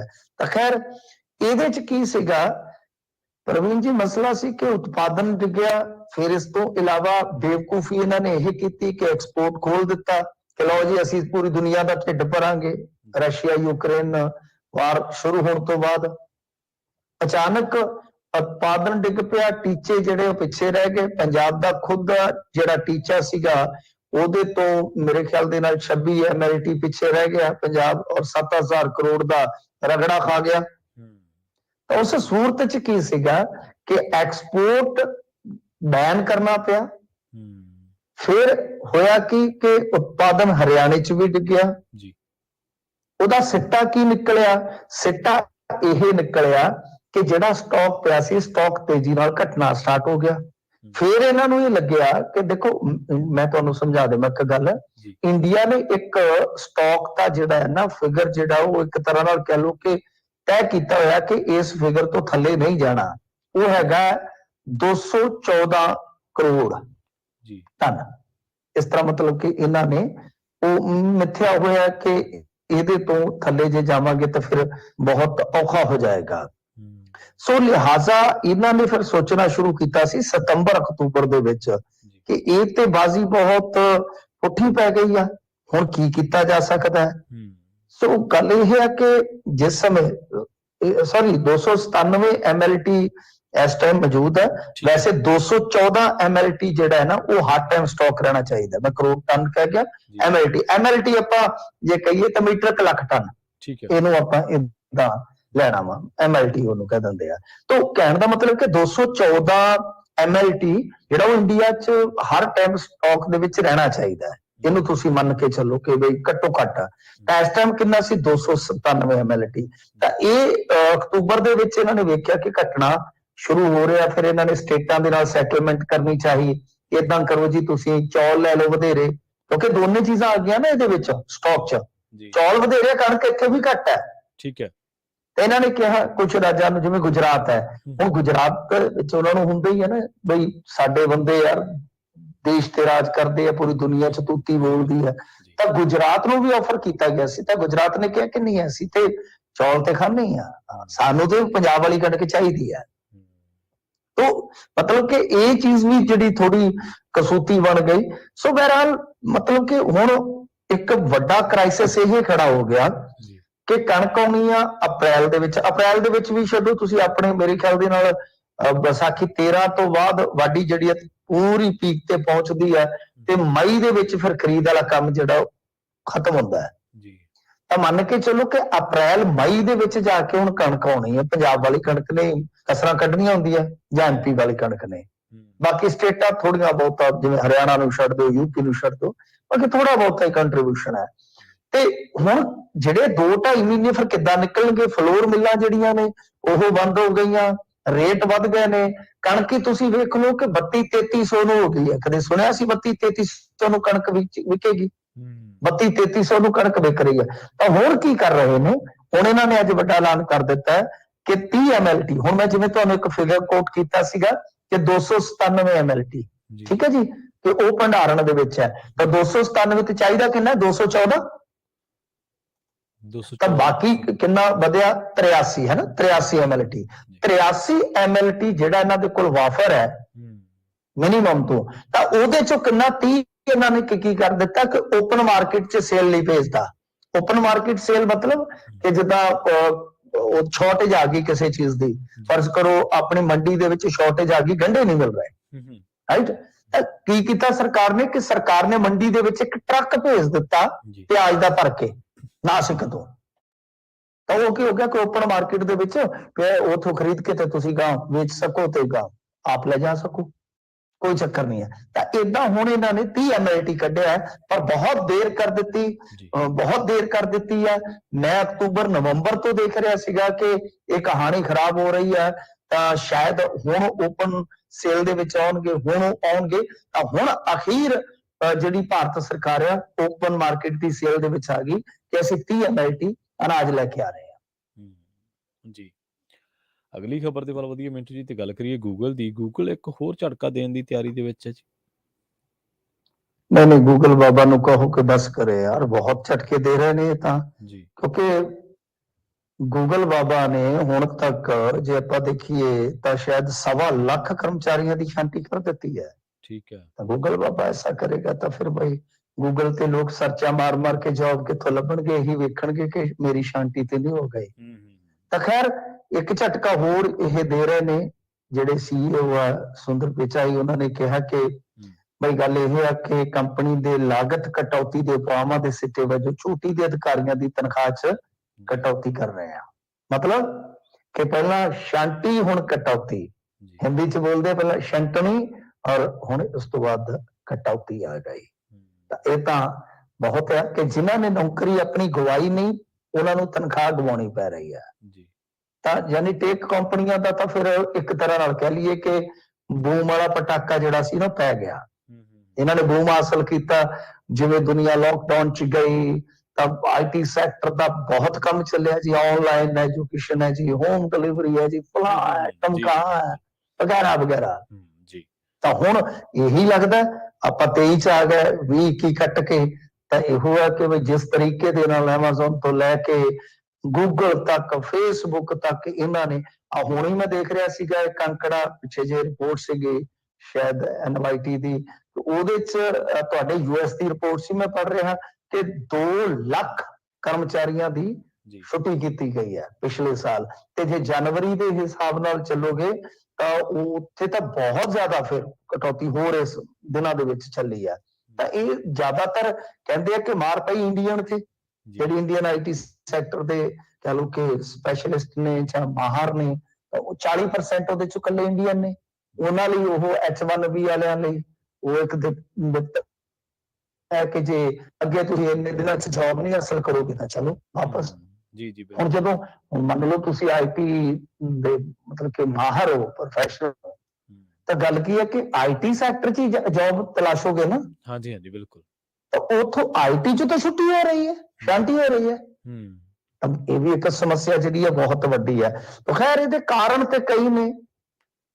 ਮਤਲਬ ਕਿ ਜਿਵੇਂ ਆਪਾਂ ਇੱਕ ਅੰਦਾਜ਼ਾ ਲਾ ਰਹੇ ਹਾਂ ਕਿ ਜਿਹੜਾ ਉਹ ਬੂਮ ਸੀਗਾ ਇਸ ਸੈਕਟਰ ਦਾ, ਉਹ ਕਿਤੇ ਨਾ ਕਿਤੇ ਹੁਣ ਇਮਤਿਹਾਨ 'ਚੋਂ ਗੁਜ਼ਰ ਰਿਹਾ ਹੈ। ਸੈਕੰਡ ਚੀਜ਼ ਕਿ ਪਿਚਾਈ ਸਾਹਿਬ ਦੇ ਜੇ ਬਿਆਨ ਨੂੰ ਤੁਸੀਂ ਚੱਥੋਗੇ ਥੋੜਾ ਜਿਹਾ ਕਿ ਬਈ ਲਾਗਤ ਕਟੌਤੀ, ਇਹਦੇ 'ਚ ਕੀ ਹੁੰਦਾ ਕਿ ਹੁਣ ਜਿੱਦਾਂ ਕੋਈ ਵੀ ਕੰਪਨੀ, ਉਹਦੇ 'ਚ ਸ਼ੇਅਰ ਹੋਲਡਰ ਹੁੰਦੇ ਨੇ ਜੀ ਬਹੁਤ ਜ਼ਿਆਦਾ। ਉਹਦੇ ਵਿੱਚ ਗਾਂ ਫਿਰ ਤੁਹਾਨੂੰ ਪਤਾ ਹੀ ਹੈ ਪੈਸਿਆਂ ਦਾ ਮੈਨੇਜਮੈਂਟ ਵਾਲਾ ਜਿਹੜਾ ਕੰਮ ਹੁੰਦਾ, ਉਹ ਵੇਖਣ ਲਈ ਅਲੱਗ ਤੋਂ ਬੋਰਡ ਹੁੰਦੇ ਆ, ਉਹ ਦਬਾਅ ਬਣਾਉਂਦੇ ਨੇ ਕਿ ਆਪਣੀ ਲਾਗਤ ਜਿਹੜੀ ਉਹ ਘੱਟ ਕਰੋ। ਕਾਰਨ ਆਪਾਂ ਦੇਖ ਰਹੇ ਹਾਂ ਕਿ ਦੁਨੀਆ ਦੇ ਰਿਸੈਸ਼ਨ ਦੀ ਜਿਹੜੀ ਆਹਟ ਹੈ, ਕਿ ਬਹੁਤ ਸਾਰੇ ਦੇਸ਼ਾਂ ਦੇ ਵਿੱਚ ਰਿਸੈਸ਼ਨ ਆ ਜਾਏਗਾ ਇਸ ਸਾਲ। ਇਹ ਬਹੁਤ ਸਾਰੇ ਅੰਦਾਜ਼ੇ ਨੇ, ਚਾਹੇ IMF ਤੇ ਲੈ ਲਓ, ਵਰਲਡ ਬੈਂਕ ਦੇ ਲੈ ਲਓ, ਦੂਜਿਆਂ ਨੂੰ ਤਾਂ ਛੱਡ ਦਿਓ ਕਿ ਦੁਨੀਆ ਦੇ ਕੁਝ ਦੇਸ਼ ਹੀ ਬਚਣਗੇ, ਬਾਕੀ ਬਹੁਤ ਮੰਦਹਾਲੀ 'ਚ ਚਲੇ ਜਾਣਗੇ। ਤਾਂ ਉਹ ਵੀ ਇੱਕ ਕਾਰਨ ਹੋ ਸਕਦਾ ਹੈ। ਪਰ ਕੁੱਲ ਮਿਲਾ ਕੇ ਆਪਾਂ ਜੇ ਕਹੀਏ ਤਾਂ ਬਹੁਤ ਮੁਸ਼ਕਲ ਹਾਲਾਤ ਜਿਹੜੇ 2023 ਦੇ ਵਿੱਚ ਦੁਨੀਆ ਨੂੰ ਫੇਸ ਕਰਨੇ ਪੈ ਸਕਦੇ। ਇਹ ਤੇ ਤਸਵੀਰ ਜਿਹੜੀ ਆਪਾਂ ਸਪਸ਼ਟ ਮੰਨੀਏ ਇਸ ਮਾਮਲੇ 'ਚ। ਜੀ, ਅਗਲੀ ਖਬਰ ਦੇ ਵੱਲ ਵਧੀਆ ਮਿੰਟ ਜੀ ਤੇ ਗੱਲ ਕਰੀਏ। ਜਿਹੜਾ ਨਿੱਕੂ ਵਾਲਾ ਬਾਬਾ ਜੀ ਨੂੰ ਕਹਿੰਦੇ ਉਹਦੀ ਚਰਚਾ ਪਾਕਿਸਤਾਨ ਤੱਕ ਪਹੁੰਚ ਕੇ, ਵੈਸੇ ਮੈਨੂੰ ਤਾਂ ਲੱਗਦਾ ਉਹਨੂੰ ਲੋਕ ਹੀ ਪ੍ਰਸਿੱਧ ਕਰੀ ਜਾਂਦੇ ਆ। ਕੋਈ ਉਹਦੀ ਵੀਡੀਓ ਸ਼ੇਅਰ ਕਰੀ ਜਾਂਦਾ, ਕੋਈ ਉਹਦੇ ਉੱਤੇ ਕ੍ਰਿਟਿਕ ਕਰੀ ਜਾਂਦਾ। ਨਹੀਂ, ਉਹਦੀਆਂ ਹਰਕਤਾਂ ਵੇਖ ਕੇ ਤੇ ਮੈਨੂੰ ਲੱਗਦਾ ਕਿ ਉਹ ਬੰਦਾ ਥੋੜਾ ਜਿਹਾ ਉਦਾਂ ਵੀ ਹੋਰ ਹਿਸਾਬ ਕਿਤਾਬ ਦਾ ਹੀ ਹੈ। ਹਰਕਤਾਂ ਹੀ ਕਈ ਵਾਰ ਉਹ ਐਂਕਰ ਬੀਬੀ ਪੁੱਛਦੀ ਕਿ ਬਾਬਾ ਵਿਆਹ ਕਦੋਂ ਕਰਾਉਣਾ ਹੈ, ਤੇ ਉਹ ਤਾੜੀਆਂ ਮਾਰਦਾ ਸੀ। ਹੁਣ ਤੁਹਾਨੂੰ ਪਤਾ ਹੀ ਹੈ ਕਿੱਦਾਂ ਦੇ ਸੰਕੇਤ ਹੁੰਦੇ ਨੇ। ਕਹਿੰਦਾ ਮੈਂ ਤਿਆਰ ਹੈ। ਮਤਲਬ ਕਿ ਸਮਝ ਨਹੀਂ ਆ ਰਹੀ। ਬੰਦਾ ਤਾਂ ਤੇਜ਼ ਆ, ਉਹ ਇਹਦੇ 'ਚ ਤਾਂ ਕੋਈ ਸ਼ੱਕ ਨਹੀਂ ਹੈ। ਚਿਹਰੇ ਤੇ ਵੀ ਪੂਰਾ ਤੇਜ਼ ਹੈਗਾ ਉਹਦੇ। ਬੰਦਾ ਤੇਜ਼ ਆ ਉਹ, ਇਹ ਐਸਾ ਤਾਂ ਹੈ ਨਹੀਂਗਾ ਕਿ ਬੰਦਾ ਭੋਲਾ ਹੈ। ਗ੍ਰੈਜੂਏਟ ਹੈ। ਇਹਦੀ ਸਾਰੀ ਮੈਂ ਮਤਲਬ ਕਿ ਬਾਇਓਗ੍ਰਾਫੀ ਕੀਤੀ ਹੋਈ ਹੈ ਇਹਦੀ ਰੀਡ। ਤਾਂ ਮਤਲਬ ਕਿ ਛੋਟਾ ਹੁੰਦਾ ਹੀ ਬੜੇ ਸਰਪ੍ਰਾਈਜ਼ ਦਿੰਦਾ ਸੀ ਸਾਥੀਆਂ ਨੂੰ। ਕਹਿੰਦੇ ਯਕਦਮ ਹੱਥ ਨਾ ਜਿੱਦਾਂ ਤਪ ਕੇ ਤੰਦੂਰ ਵਰਗੇ ਹੋ ਜਾਂਦੇ ਸੀ ਇਹਦੇ। ਤਾਂ ਗੱਲ ਇਹ ਹੈ ਕਿ ਇਹ ਹੁਣ ਇੰਡੀਆ ਦੇ ਵਿੱਚ ਚਲੋ ਠੀਕ ਹੈ, ਇਹ ਬਾਬਾ ਆਉਣਾ ਸੀਗਾ ਤੇ ਘੱਟੋ ਘੱਟ ਇਸ ਗੱਲ ਤੇ ਬਹਿਸ ਤੇ ਛਿੜਨੀ ਸੀ ਕਿ ਇਹ ਕੀ ਹੈ। ਅੱਜ ਸਾਡੀ ਇੱਥੇ ਸੁਹਾਨੀ ਸ਼ਾਹ ਵਰਗੀ ਕੁੜੀ ਇਹਨਾਂ ਨੂੰ ਅੱਗੇ ਲਾਈ ਬੈਠੀ ਹੈ। ਉਹ ਕਹਿੰਦੀ ਹੈ ਕਿ ਸਵਾਲ ਸੋਚੋ ਆਪਣੇ ਮਨ ਦੇ ਵਿੱਚ, ਮੈਂ ਦੱਸਦੀ ਹਾਂ ਕੀ ਸੋਚ ਰਹੇ ਹੋ। ਉਹ ਦੱਸਦੀ ਹੈ ਵੱਡੇ ਵੱਡੇ ਪੱਤਰਕਾਰਾਂ ਨੂੰ, ਬੋਲਤੀ ਬੰਦ। ਵੱਡੇ ਵੱਡੇ ਸਾਧੂ ਨਤਮਸਤਕ ਹੋ ਰਹੇ ਨੇ ਉਹਦੇ ਮੂਹਰੇ, ਜੀ ਵੱਡੇ ਵੱਡੇ ਜਿਹੜੇ ਕਹ ਲੋ ਕਿ ਅਧਿਆਤਮ ਦੇ ਗੁਰੂ ਨੇ, ਬੜੇ ਉਸਤਾਦ ਤਗੜੇ ਨੇ, ਸਾਧ ਨੇ ਤਗੜੇ, ਉਹ ਵੀ ਅਧਿਆਤਮ ਦੀ ਦੁਨੀਆ ਦੇ ਜਿਹੜੇ ਵੱਡੇ ਨਾਮ ਨੇ, ਉਹ ਵੀ ਕਹਿੰਦੇ ਕਿ ਵਾਕਿਆ ਕਮਾਲ ਹੈ। ਪਰ ਉਹ ਕਹਿੰਦੀ ਇਹ ਕਲਾ ਹੈ ਜੀ, ਇਹ ਕਲਾ ਹੈ, ਅਸੀਂ ਦੱਸ ਨਹੀਂ ਸਕਦੇ ਕਿ ਕਿਸ ਤਰ੍ਹਾਂ ਹੈ, ਪਰ ਗੱਲ ਇਹ ਹੈ ਕਿ ਇਹਨੂੰ ਜੇ ਅਸੀਂ ਕਿੱਤਾ ਬਣਾ ਲਈਏ, ਪਖੰਡ ਬਣਾ ਲਈਏ ਜੀ, ਤਾਂ ਉਹ ਤੁਹਾਡੇ ਲਈ ਚਮਤਕਾਰ ਹੋ ਜਾਏਗਾ, ਪਰ ਇਹ ਚਮਤਕਾਰ ਨਹੀਂ, ਇਹ ਕਲਾ ਹੈ। ਤਾਂ ਗੱਲ ਇਹ ਹੈ ਕਿ ਇਹ ਹੁਣ ਚਮਤਕਾਰ ਹੈ ਕਿ ਕਲਾ ਟ੍ਰਿਕ ਹੈ, ਸਮਝ ਤੋਂ ਬਾਹਰ ਹੈ। ਇਹਦੇ ਤੇ ਬਹਿਸ ਬਹੁਤ ਛਿੜੀ ਆ, ਇੱਥੋਂ ਤੱਕ ਕਿ ਸਨਾਤਨ ਦੇ ਵਿੱਚੋਂ ਹੀ ਜਿਹੜੇ ਕੁਝ ਸੰਤ ਨੇ ਅਧਿਆਤਮ ਦੇ ਜਿਵੇਂ ਸ਼ਬਦ ਇਸਤੇਮਾਲ ਕਰਦੇ ਆ ਗੁਰੂ, ਤਾਂ ਬਈ ਉਹ ਮਤਲਬ ਕਿ ਉਹ ਵੀ ਵਿਰੋਧ ਦੇ ਵਿੱਚ ਨੇ ਕੁਝ ਲੋਕ ਕਿ ਪਖੰਡਬਾਜ਼ੀ ਹੈ। ਖੈਰ ਪਾਕਿਸਤਾਨ ਤੱਕ ਇਹਦੀ ਚਰਚਾ ਤਦ ਪਹੁੰਚੀ ਜਦ ਇੱਕ ਵੀਡੀਓ ਵਾਇਰਲ ਹੋਈ ਕਿ ਇਹਦੇ ਦਰਬਾਰ ਦੇ ਵਿੱਚ ਜੋ ਸੋ ਕਾਲਡ ਦਰਬਾਰ ਲਾਉਂਦਾ ਹੈ, ਤਾਂ ਉਹਦੇ ਵਿੱਚ ਪਾਕਿਸਤਾਨੀ ਔਰਤ ਜਿਹੜੀ ਦਾਵਾ ਕਰ ਰਹੀ ਹੈ ਕਿ ਮੈਂ ਸਿੰਧ ਤੋਂ ਆਈ ਹਾਂ, ਤਾਂ ਫਿਰ ਉਹਦੀ ਅਰਜ਼ੀ ਲਾਈ ਜਾਂਦੀ ਹੈ, ਜਿਵੇਂ ਉਹ ਅਰਜ਼ੀ ਲਾ ਕੇ ਤਾਂ ਫਿਰ ਉਹਦਾ ਸਾਰਾ ਕੁਝ ਉਹ ਦੱਸਦਾ ਹੈ। ਤਾਂ ਉਹ ਹੁਣ ਜਦੋਂ ਪਾਕਿਸਤਾਨ ਚ ਗਈ ਤਾਂ ਉਹ ਕਹਿੰਦੇ ਇਹ ਕੀ ਬਲਾ ਹੈ, ਇਹ ਕੌਣ ਆ? ਤਾਂ ਹੁਣ ਲੁਕ ਲੁਕ ਕੇ ਜਿਵੇਂ ਨਾ ਉਹ ਗਾਣਾ ਸੀਗਾ ਕਿ ਚੋਰੀ ਚੋਰੀ ਚਮਕੀਲਾ ਸੁਣਦੀ, ਤਾਂ ਉਦਾਂ ਹੀ ਉੱਥੇ ਹੁਣ ਚੋਰੀ ਚੋਰੀ ਇਹਦੀਆਂ ਵੀਡੀਓ ਵੇਖੀਆਂ ਜਾ ਰਹੀਆਂ ਨੇ। ਕੱਟੜਪੰਥੀਆਂ ਤੋਂ ਡਰ ਵੀ ਲੱਗਦਾ ਹੈ ਨਾ, ਉੱਥੇ ਵੀ ਵੀਡੀਓ ਕਿ ਬਈ ਖੁੱਲ ਕੇ ਤੇ ਨਹੀਂ ਵੇਖ ਸਕਦੇ। ਪਰ ਇਹ ਜਿਹੜਾ ਨਿੱਕੂ ਵਾਲਾ ਬਾਬਾ ਜੀ ਦਾ ਨਿਕਨੇਮ ਹੈ, ਨਿੱਕੂ ਵਾਲਾ ਬਾਬਾ, ਵੈਸੇ ਤਾਂ ਇਹਦਾ ਨਾਮ ਹੈ ਦਰਿੰਦਰ, ਠੀਕ ਹੈ, ਦਰਿੰਦਰ ਕ੍ਰਿਸ਼ਨ ਸ਼ਾਸਤਰੀ। ਤਾਂ ਇਹ ਹੁਣ ਉਧਰ ਵੀ ਕਿਤੇ ਨਾ ਕਿਤੇ ਪ੍ਰਸਿੱਧੀ ਖੱਟ ਰਿਹਾ ਹੈ। ਵੈਸੇ ਇਹਨਾਂ ਦਾ ਜਿਹੜਾ ਇਲਾਕਾ ਉਹ ਹੈਗਾ MP ਦੇ ਵਿੱਚ, ਛਤਰਪੁਰ ਏਰੀਆ, ਜਿਹੜਾ ਛਤਰਸਾਲ ਹੋਰਾਂ ਨੇ ਵਸਾਇਆ ਸੀਗਾ, ਬੰਦੇਲ ਰਾਜਿਆਂ ਦਾ ਇਲਾਕਾ ਸੀਗਾ ਜਿਹੜਾ, ਤੋਂ ਜਿੱਥੇ ਖੁਜਰਾਓ ਦੇ ਮੰਦਿਰ ਵੀ ਨੇੜੇ ਹੀ ਨੇ ਉੱਥੇ। ਜੀ ਜੀ, ਇੱਕ ਪਹਾੜੀ ਸੀ, ਪਹਾੜੀ ਤੇ ਸ਼ਿਵ ਦਾ ਮੰਦਿਰ ਸੀ, ਇਹਦੇ ਦਾਦੇ ਨੇ ਉੱਥੇ ਬਾਲਾ ਜੀ ਦਾ ਮੰਦਿਰ ਬਣਾ ਦਿੱਤਾ। ਤੇ ਛੋਟੀ ਜੀ ਕਿਸਾਨੀ ਸੀ, ਪਿਓ ਨੇ ਵੀ ਪਾਠ ਪੂਜਾ ਸ਼ੁਰੂ ਕਰ ਦਿੱਤੀ, ਕੁਛ ਬਣਿਆ ਨਹੀਂ, ਬੜੀ ਗਰੀਬੀ ਸੀ ਇਹਦੇ ਤੇ, ਬਹੁਤ ਹੀ ਗਰੀਬੀ ਸੀਗੀ। ਜੀ ਜੀ, ਗ੍ਰੈਜੂਏਸ਼ਨ ਕੀਤੀ ਰੇੜ ਕੁੜ ਕੇ, ਫਿਰ ਕਿਸੇ ਨੇ ਆਈਡੀਆ ਦਿੱਤਾ ਕਿ ਆ ਜਿਹੜਾ ਕੁਝ ਕਰਦਾ, ਕਿਉਂਕਿ ਗੱਦੀ ਤਾਂ ਲੱਗਦੀ ਸੀ, ਕਿ ਗੱਦੀ ਨੂੰ ਲਾਈਵ ਕਰ। ਅਰੇ ਲਾਈਵ ਕਿਆ ਕੀਤਾ, ਲਾਈਫ ਬਣ ਗਈ। ਸਹੀ, ਫਿਰ ਨਿੱਕੂਰੀ ਪਹੁੰਚ ਗਏ। ਜੀ ਜੀ, ਅਗਲੀ ਖਬਰ ਦੇ ਵੱਲ ਵਧੀਆ ਮਿੰਟ ਜੀ ਤੇ ਗੱਲ ਕਰੀਏ ਸੁਨੀਲ ਜਾਖੜ ਦੀ। ਸੁਨੀਲ ਜਾਖੜ ਨੇ ਉਹ ਗੱਲ ਕਹੀ ਹੈ, ਜੇ ਮੈਂ ਗਲਤ ਨਾ ਹੋਵਾਂ, ਜਿਹੜੀ ਗੱਲ ਕਹਿਣ ਦਾ ਅੱਜ ਕੱਲ੍ਹ ਸਿਆਸਤਦਾਨਾਂ ਦੇ ਵਿੱਚ ਮਾਦਾ ਹੀ ਘੱਟ ਹੈ, ਹਾਲਾਂਕਿ ਉਹਨਾਂ ਦੀ ਪਾਰਟੀ ਕੋਈ ਵੀ ਹੋ ਸਕਦੀ ਹੈ। ਭਾਜਪਾ ਨੂੰ ਜਿਤਾਇਆ ਉਹਨੇ, ਉਹ ਕਹਿੰਦੇ ਜੇ ਇਸੇ ਤਰ੍ਹਾਂ ਹੀ ਡੇਰੇ ਵਾਲਾ ਬਾਹਰ ਆਉਂਦਾ ਰਿਹਾ ਤਾਂ ਭੁੱਲ ਜਾਓ ਪੰਜਾਬ 'ਚ ਵੋਟਾਂ ਪੈਣਗੀਆਂ। ਦੇਖੋ ਅਕਾਲੀਆਂ ਨੇ PC ਕੀਤੀ ਸੀਗੀ ਕੱਲ ਜੀ, ਬੰਟੀ ਰੋਮਾਣਾ ਹੋਰਾਂ ਨੇ, ਠੀਕ ਹੈ, ਤਾਂ ਉਹਨਾਂ ਨੇ ਸਭ ਤੋਂ ਜ਼ਿਆਦਾ ਅਟੈਕ ਕੀਤਾ ਸੀਗਾ ਸੁਨੀਲ ਜਾਖੜ ਤੇ, ਠੀਕ ਹੈ, ਕਿ ਇਹ ਬੜਾ ਸਾਫ਼ ਕਰਦੇ ਆ, ਤਾਂ ਸਾਹਿਬ ਹੁਣ ਤੁਸੀਂ ਦੱਸੋ ਕਿ ਸਹੀ ਹੋ ਰਿਹਾ? ਤਾਂ ਉਸ ਤੋਂ ਬਾਅਦ ਇਹ ਬਿਆਨ ਜਾਂ ਇਹ ਖਬਰ ਆਉਂਦੀ ਹੈ, ਠੀਕ ਹੈ, ਕਿ ਜਾਖੜ ਸਾਹਿਬ ਨੇ ਤਾਂ ਜੀ ਗੱਲ ਜਿਹੜੀ ਹੈ ਉਹ ਕਾਰਜਕਾਰਨੀ ਦੇ ਵਿੱਚ ਹੀ ਰੱਖ ਦਿੱਤੀ ਸੀਗੀ, ਪਰ ਬਾਅਦ ਦੇ ਵਿੱਚ ਇਹਨਾਂ ਨੇ ਕੋਈ ਬਾਹਰ ਆ ਕੇ ਸਟੇਟਮੈਂਟ ਨਹੀਂ ਦਿੱਤੀ। ਇਹ ਕਾਰਜਕਾਰਨੀ ਦੀ ਖਬਰ ਉਸ ਤੋਂ ਬਾਅਦ ਨਿਕਲਦੀ ਹੈ ਜਦ ਅਕਾਲੀਆਂ ਨੇ PC ਕਰਕੇ ਘੇਰਾਬੰਦੀ ਕੀਤੀ ਜੀ, ਕਿ ਬਈ ਤੁਸੀਂ ਹੁਣ ਬੋਲਦੇ ਕਿਉਂ ਨਹੀਂ ਹੈ। ਉਸ ਤੋਂ ਬਾਅਦ ਇੱਕ ਖਬਰ ਨਿਕਲਦੀ ਹੈ ਕਿ ਕਾਰਜਕਾਰਨੀ 'ਚ ਸੁਨੀਲ ਜਾਖੜ ਨੇ ਇਹ ਗੱਲ ਚਿਤਾ ਦਿੱਤੀ ਹੈ। ਤਾਂ ਖੈਰ ਸੁਨੀਲ ਜਾਖੜ ਹੋਰਾਂ ਨੇ ਕਿਹੜੇ ਉੱਥੇ ਡੇਰੇ ਦੇ ਵੋਟ ਜਿਹੜੇ ਹਾਸਲ ਨਹੀਂ ਕੀਤੇ, ਇਹ ਤਾਂ ਹੁਣ ਐਵੇਂ ਗੱਲਾਂ ਨੇ। ਜਿਵੇਂ ਕੱਲ ਬੰਟੀ ਰੋਮਾਣਾ ਜੀ ਕਹਿ ਰਹੇ ਸੀ, ਅਸੀਂ ਤਾਂ ਕਦੇ ਗਏ ਨਹੀਂ, ਵੇਖੋ ਜੀ ਢੀਂਡਸੇ ਹੋਰੀ ਜਾਂਦੇ ਹੁੰਦੇ ਸਨ, ਫਲਾਣਾ ਜਾਂਦਾ ਹੁੰਦਾ ਸੀਗਾ। ਹਜ਼ੂਰ ਤੁਸੀਂ ਤੇ ਟਰਾਲੀਆਂ ਪਿੰਡਾਂ ਚੋਂ ਕਾਲ ਕੀਤੀਆਂ ਸੀਗੀਆਂ ਕਿ ਫਿਲਮ ਵੇਖ ਕੇ ਆਈਏ ਇਕੱਠੇ, ਏਕਾ ਬਣੇਗਾ। ਹਾਂਜੀ ਹਾਂਜੀ, तो ये सारे इस मामले च हुण की है कि एक बहुत वड्डा सेंटीमेंट है डेरे दे उल्ट पंजाब दे विच अज हुण इन्हां चीज़ां नूं पै गए। ये सारी सुनील जाखड़ दी फोटो मिल जाएगी तुहानूं, गूगल करो, बिल्कुल बिल्कुल जी, सुनील जाखड़ दी फोटो मिल जाएगी तुहानूं, इन्हां दीयां फोटोआं मिल जाणगीआं तुहानूं। तो गल ये है कि एक वेले ते आके फिर उन्हां चीज़ां ते टाला वट जांदे ने। जिवें हुण इह करे अकाली दल बादल वाले कि असीं ते जांदे नहीं सी जी, ढींडसे होरी जांदे सी जी, नहीं ਢੀਂਡਸੇ ਹੋਰੀ ਉਦੋਂ ਜਾਂਦੇ ਹੋਣਗੇ, ਪਰ ਤੁਹਾਡੇ ਬਹੁਤ ਸਾਰੇ ਲੀਡਰ ਹਾਲੇ ਵੀ ਅੰਦਰ ਖਾਤੇ ਸਾਂਝਾ ਰੱਖਦੇ ਨੇ। ਬਿਲਕੁਲ ਉਹਨਾਂ ਤੇ ਉਂਗਲ ਵੀ ਉੱਠੀ ਸੀ ਆ ਪਿਛਲੇ ਕੁਝ ਸਮੇਂ ਦੇ ਦੌਰਾਨ, ਖਾਸ ਤੌਰ ਤੇ ਬਠਿੰਡੇ ਤੋਂ ਮਾੜਾ ਜਿਹਾ ਪਰਾਂ ਵਾਲੇ ਲੀਡਰ ਤੁਹਾਡੇ, ਜੀ ਜਿਹੜੇ ਅੱਜ ਕੱਲ੍ਹ ਅਨੁਸ਼ਾਸਨ ਦਾ ਪਾਠ ਪੜਾਉਂਦੇ ਨੇ ਲੋਕਾਂ ਨੂੰ। ਹਾਂਜੀ ਹਾਂਜੀ ਤਾਂ ਖੈਰ ਇਹਨਾਂ ਨੇ ਇਹ ਸਵਾਲ ਜ਼ਰੂਰ ਚੁੱਕੇ ਨੇ, ਤੇ ਜੇ ਚੁੱਕੇ ਨੇ ਕਾਰਜਕਾਰਨੀ ਦੇ ਵਿੱਚ ਤੇ ਫਿਰ ਸਾਹਮਣੇ ਆ ਕੇ ਬੋਲਣ। ਸਵਾਤੀ ਮਾਲੀਵਾਲ ਨੂੰ ਮੈਂ ਦਲੇਰ ਗਿਣਦਾ ਜੀ ਕਿ ਜੋ ਬੋਲ ਰਹੀ ਹੈ ਸਾਹਮਣੇ ਆ ਕੇ ਬੋਲ ਰਹੀ ਹੈ। ਜੇ ਬੋਲਣਾ ਹੈ ਤਾਂ ਫਿਰ ਨੱਚਣਾ ਵੀ ਹੈ ਤੇ ਘੁੰਡ ਵੀ ਕੱਢਣਾ। ਸਾਹਮਣੇ ਆ ਕੇ ਬੋਲੋ। ਇਹ ਸਾਹਮਣੇ ਆ ਕੇ ਕੋਈ ਹਾਲੇ ਕੋਈ ਤਿੱਖੀ ਸਟੇਟਮੈਂਟ ਭਾਜਪਾ ਨੂੰ ਚਤਾ ਕੇ ਨਹੀਂ ਦਿੱਤੀ ਗਈ ਜਾਖੜ ਵੱਲੋਂ ਕਿ ਮੈਂ ਆਪਣੀ ਪਾਰਟੀ ਨੂੰ ਇਹ ਗੱਲ ਕਹਿਣਾ। ਜੀ ਇਹ ਸਭ ਅੰਦਰ ਦੀ ਹੋਈ ਗੱਲ ਦਾ ਦਾਅਵਾ ਕੀਤਾ ਜਾ ਰਿਹਾ ਸੀ। ਜੀ ਜੀ ਜੀ ਤੇ ਜਾਂਦੇ ਜਾਂਦੇ ਗੱਲ ਕਰੀਏ ਮਿੰਟੂ ਜੀ ਚਾਈਨਾ ਡੋਰ ਦੀ। ਚਾਈਨਾ ਡੋਰ ਦੇ ਨਾਲ ਬੜੀਆਂ ਘਟਨਾਵਾਂ ਵਾਪਰੀਆਂ ਜੀ, ਕਹਿੰਦੇ ਰੱਜ ਕੇ ਵੱਢਿਆ ਜਿਸਮ, ਮਨੁੱਖੀ ਜਿਸਮ। ਨਹੀਂ, ਜਿੱਥੇ ਚਾਈਨਾ ਵਾਲਾ ਨਾਂ ਹੀ ਜੁੜ ਜਾਂਦਾ ਹੈ ਨਾ, ਪਤਾ ਨਹੀਂ ਕੀ ਚੱਕਰ ਹੈ, ਉੱਥੇ ਕੰਮ ਖਰਾਬ ਹੀ ਹੋ ਜਾਂਦਾ ਹੈ। ਕੋਈ ਵਾਇਰਸ ਆ ਜੀ, ਕੋਈ ਉਧਰੋਂ ਕਹਿੰਦੇ ਹੈਂਕਰ ਆ ਜਾਂਦੇ ਆ ਜੀ, ਕੋਈ ਫਲਾਹ ਹੋ ਗਿਆ, ਕੋਈ ਫਲਾਹ ਹੋ ਗਿਆ। ਚਾਈਨਾ ਦਾ ਇੱਥੇ ਕੌਨਫਲਿਕਟ ਹੋ ਗਿਆ ਜੀ, ਇੱਥੇ ਇਹ ਹੋ ਗਿਆ, ਉਹ ਹੋ ਗਿਆ। ਚਾਈਨਾ ਵਾਲੇ ਟਿਕਣ ਹੀ ਨਹੀਂ ਦਿੰਦੇ।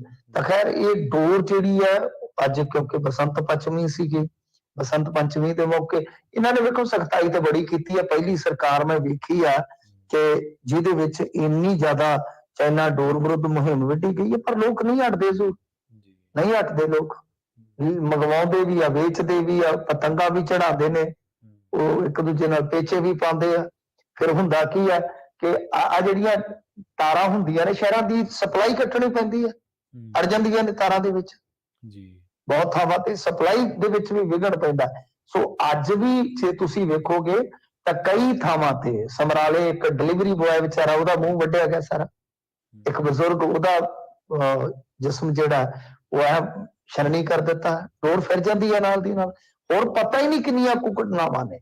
ਹਾਲਾਂਕਿ ਸਖਤੀ ਜਿਹੜੀ ਹੈ ਗੌਰਮੈਂਟ ਨੇ ਕਹਿ ਲਈ ਹੈ ਕਿ ਉਹ ਬੜੀ ਵਧੀਆ ਗੱਲ ਕੀਤੀ ਹੈ। 307 ਦਾ ਮੁਕੱਦਮਾ ਸ਼ਾਇਦ ਪੰਜਾਬ ਦੀ ਹਿਸਟਰੀ 'ਚ ਪਹਿਲੀ ਵਾਰੀ ਹੋਏਗਾ ਕਿ ਚਾਈਨਾ ਡੋਰ ਵੇਚਣ ਵਾਲਿਆਂ ਤੇ 307 ਦਾ ਮੁਕੱਦਮਾ ਹੋਇਆ ਹੋਵੇ। ਪਰ ਲੋਕ ਨਹੀਂ ਹਟਦੇ। ਲੋਕਾਂ ਨੂੰ ਪਤਾ ਨਹੀਂ ਕੀ ਚੱਸ ਲੱਗੀ ਆ।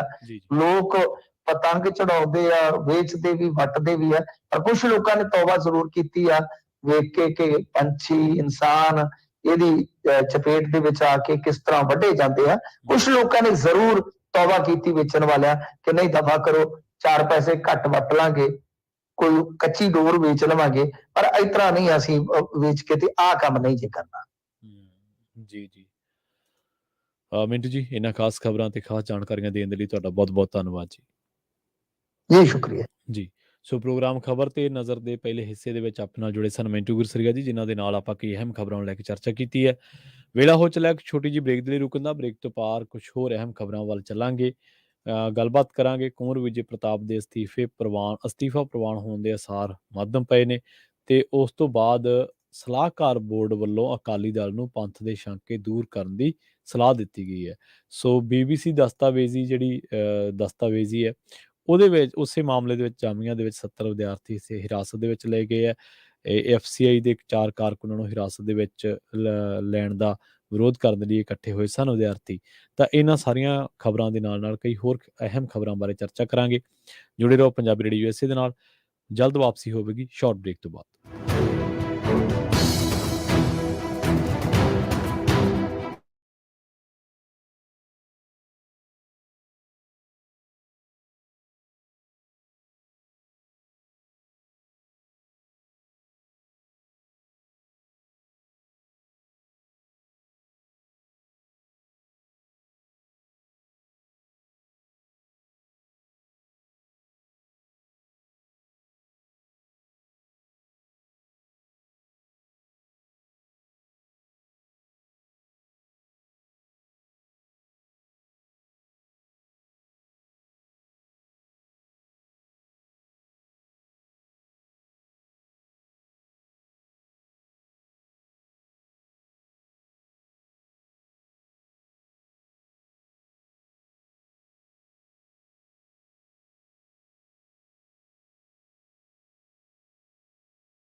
ਬ੍ਰੇਕ ਤੋਂ ਬਾਅਦ ਇੱਕ ਵਾਰ ਮੁੜ ਤੋਂ ਤੁਹਾਡਾ ਸਾਰਿਆਂ ਦਾ ਸਵਾਗਤ ਹੈ ਪ੍ਰੋਗਰਾਮ ਖਬਰ ਤੇ ਨਜ਼ਰ ਦੇ ਵਿੱਚ। ਤੁਸੀਂ ਜੁੜੇ ਹੋਏ ਹੋ ਪੰਜਾਬੀ ਰੇਡੀਓ USA ਦੇ ਨਾਲ। ਪ੍ਰੋਗਰਾਮ ਦੇ ਵਿੱਚ ਅੱਗੇ ਵਧਦੇ ਹਾਂ, ਕੁਝ ਹੋਰ ਅਹਿਮ ਖਬਰਾਂ ਤੇ ਕਰਦੇ ਹਾਂ ਚਰਚਾ। ਪੰਜਾਬ ਵਿਧਾਨ ਸਭਾ ਦੇ ਸਪੀਕਰ ਕੁਲਤਾਰ ਸਿੰਘ ਸੰਧਵਾਂ ਨੇ ਹੁਣ ਆਮ ਆਦਮੀ ਪਾਰਟੀ ਦੇ ਵਿਧਾਇਕ ਕੁੰਵਰ ਵਿਜੇ ਪ੍ਰਤਾਪ ਸਿੰਘ ਵੱਲੋਂ ਵਿਧਾਨ ਸਭਾ ਦੀ ਸਰਕਾਰੀ ਭਰੋਸਾ ਕਮੇਟੀ ਤੋਂ ਦਿੱਤੇ ਅਸਤੀਫੇ ਤੇ ਗੌਰ ਕਰਨ ਦੇ ਰੌ ਦੇ ਵਿੱਚ ਨਹੀਂ। ਕੁੰਵਰ ਵਿਜੇ ਪ੍ਰਤਾਪ ਸਿੰਘ ਨੇ ਵਿਧਾਨ ਸਭਾ ਦੀ ਕਮੇਟੀ ਤੋਂ ਚੇਅਰਮੈਨੀ ਤੋਂ ਅਸਤੀਫਾ ਦੇ ਕੇ ਸਰਕਾਰ ਦੇ ਨਾਲ ਨਾਰਾਜ਼ਗੀ ਜ਼ਾਹਰ ਕੀਤੀ ਹੈ। ਪਤਾ ਲੱਗਿਆ ਕਿ ਪੰਜਾਬ ਵਿਧਾਨ ਸਭਾ ਵੱਲੋਂ ਇਸ ਅਸਤੀਫੇ ਨੂੰ ਪ੍ਰਵਾਨ ਨਾ ਕਰਨ ਦਾ ਮਨ ਬਣਾਇਆ ਗਿਆ ਹੈ। ਇੱਥੇ ਦੱਸਦੇ ਚੱਲੀਏ ਕਿ ਬੀਤੇ ਦਿਨੀ ਕੁੰਵਰ ਵਿਜੇ ਪ੍ਰਤਾਪ ਸਿੰਘ ਨੇ ਸਪੀਕਰ ਨੂੰ ਈਮੇਲ ਦੇ ਜ਼ਰੀਏ ਬਿਨਾਂ ਕੋਈ ਕਾਰਨ ਦੱਸੇ ਆਪਣਾ ਅਸਤੀਫਾ ਭੇਜ ਦਿੱਤਾ ਸੀ। ਆਮ ਆਦਮੀ ਪਾਰਟੀ ਦੇ ਵਿਧਾਇਕ ਕੁੰਵਰ ਵਿਜੇ ਪ੍ਰਤਾਪ ਸਿੰਘ ਬੇਅਦਬੀ ਦੇ ਮਾਮਲਿਆਂ ਤੇ ਪੰਜਾਬ ਵਿਧਾਨ ਸਭਾ ਦੇ ਸੈਸ਼ਨ ਦੇ ਵਿੱਚ ਵੀ ਆਪਣੀ ਸਰਕਾਰ ਨੂੰ ਕਈ ਦਫਾ ਘੇਰਦੇ ਨਜ਼ਰ ਆਏ ਸਨ ਅਤੇ ਸ਼ੁਰੂ ਤੋਂ ਹੀ ਸਰਕਾਰ ਦੇ ਨਾਲ ਉਹਨਾਂ ਦਾ ਸੁਰ-ਤਾਲ ਠੀਕ ਨਹੀਂ ਸੀ ਬੈਠ ਰਿਹਾ ਅਤੇ ਹੁਣ ਅਸਤੀਫੇ ਨੇ ਮੁੜ ਬੇਅਦਬੀ ਦੇ ਮੁੱਦੇ ਤੇ ਧਿਆਨ ਖਿੱਚਿਆ। ਕੁੰਵਰ ਵਿਜੇ ਪ੍ਰਤਾਪ ਸਿੰਘ ਦੀ ਅਗਵਾਈ ਵਾਲੀ ਕਮੇਟੀ ਦੀ ਮਿਆਦ 31 ਮਾਰਚ ਤੱਕ ਦੀ ਹੈ।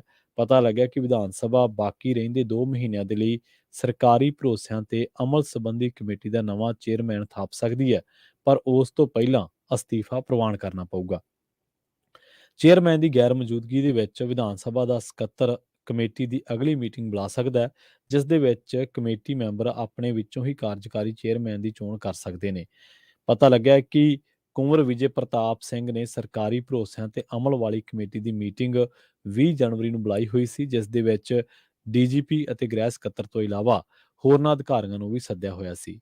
ਮੀਟਿੰਗ ਦੇ ਵਿੱਚ ਬੇਅਦਬੀ ਦੇ ਮਾਮਲਿਆਂ ਤੇ ਸਰਕਾਰੀ ਭਰੋਸਿਆਂ ਤੇ ਅਮਲ ਨਾ ਹੋਣ ਬਾਰੇ ਰਿਪੋਰਟ ਬਣਾ ਕੇ ਉਹ ਸਰਕਾਰ ਨੂੰ ਭੇਜਣਾ ਚਾਹੁੰਦੇ ਸਨ, ਪਰ ਇਹ ਵੀ ਪਤਾ ਲੱਗਿਆ ਕਿ ਉਕਤ ਅਫਸਰਾਂ ਨੇ ਮਾਮਲਾ ਮੁੱਖ ਮੰਤਰੀ ਦੇ ਧਿਆਨ ਦੇ ਵਿੱਚ ਲਿਆ ਦਿੱਤਾ ਸੀ। ਸੂਤਰ ਦੱਸਦੇ ਨੇ ਕਿ ਪੰਜਾਬ ਵਿਧਾਨ ਸਭਾ ਦੇ ਸਪੀਕਰ ਕੁਲਤਾਰ ਸਿੰਘ ਸੰਧਵਾਂ ਨੇ ਵਿਧਾਨ ਸਭਾ ਕਮੇਟੀਆਂ ਦੀ ਮਜ਼ਬੂਤੀ ਦੇ ਲਈ ਸਾਰੀਆਂ 15 ਕਮੇਟੀਆਂ ਦੇ ਚੇਅਰਮੈਨਾਂ ਦੀ 24 ਜਨਵਰੀ ਦੇ ਲਈ ਮੀਟਿੰਗ ਬੁਲਾਈ ਸੀ, ਜਿਸ ਦੇ ਵਿੱਚ ਬਾਕੀ ਕਮੇਟੀਆਂ ਦੇ ਚੇਅਰਮੈਨ ਤਾਂ ਸ਼ਾਮਲ ਹੋਏ ਸਨ, ਪਰ ਕੁੰਵਰ ਵਿਜੇ ਪ੍ਰਤਾਪ ਸਿੰਘ ਨੇ ਅਸਤੀਫਾ ਭੇਜ ਦਿੱਤਾ ਸੀ। ਉਧਰ ਦੂਜੇ ਪਾਸੇ ਗੱਲ ਕਰਦੇ ਹਾਂ ਸ਼੍ਰੋਮਣੀ ਅਕਾਲੀ ਦਲ ਦੇ ਨਵ ਗਠਿਤ ਪੰਥਕ ਸਲਾਹਕਾਰ ਬੋਰਡ ਦੀ। ਇਸ ਬੋਰਡ ਨੇ ਪਾਰਟੀ ਅਤੇ ਸ਼੍ਰੋਮਣੀ ਗੁਰਦੁਆਰਾ ਪ੍ਰਬੰਧਕ ਕਮੇਟੀ ਨੂੰ ਸਿੱਖਾਂ ਦੇ ਮਨਾਂ ਦੇ ਵਿੱਚੋਂ ਬਰਗਾੜੀ ਬੇਅਦਬੀ ਕਾਂਡ ਅਤੇ ਸ੍ਰੀ ਗੁਰੂ ਗ੍ਰੰਥ ਸਾਹਿਬ ਜੀ ਦੇ ਲਾਪਤਾ 328 ਸਰੂਪਾਂ ਸੰਬੰਧੀ ਸ਼ੰਕੇ ਦੂਰ ਕਰਨ ਦੀ ਸਲਾਹ ਦਿੱਤੀ ਹੈ।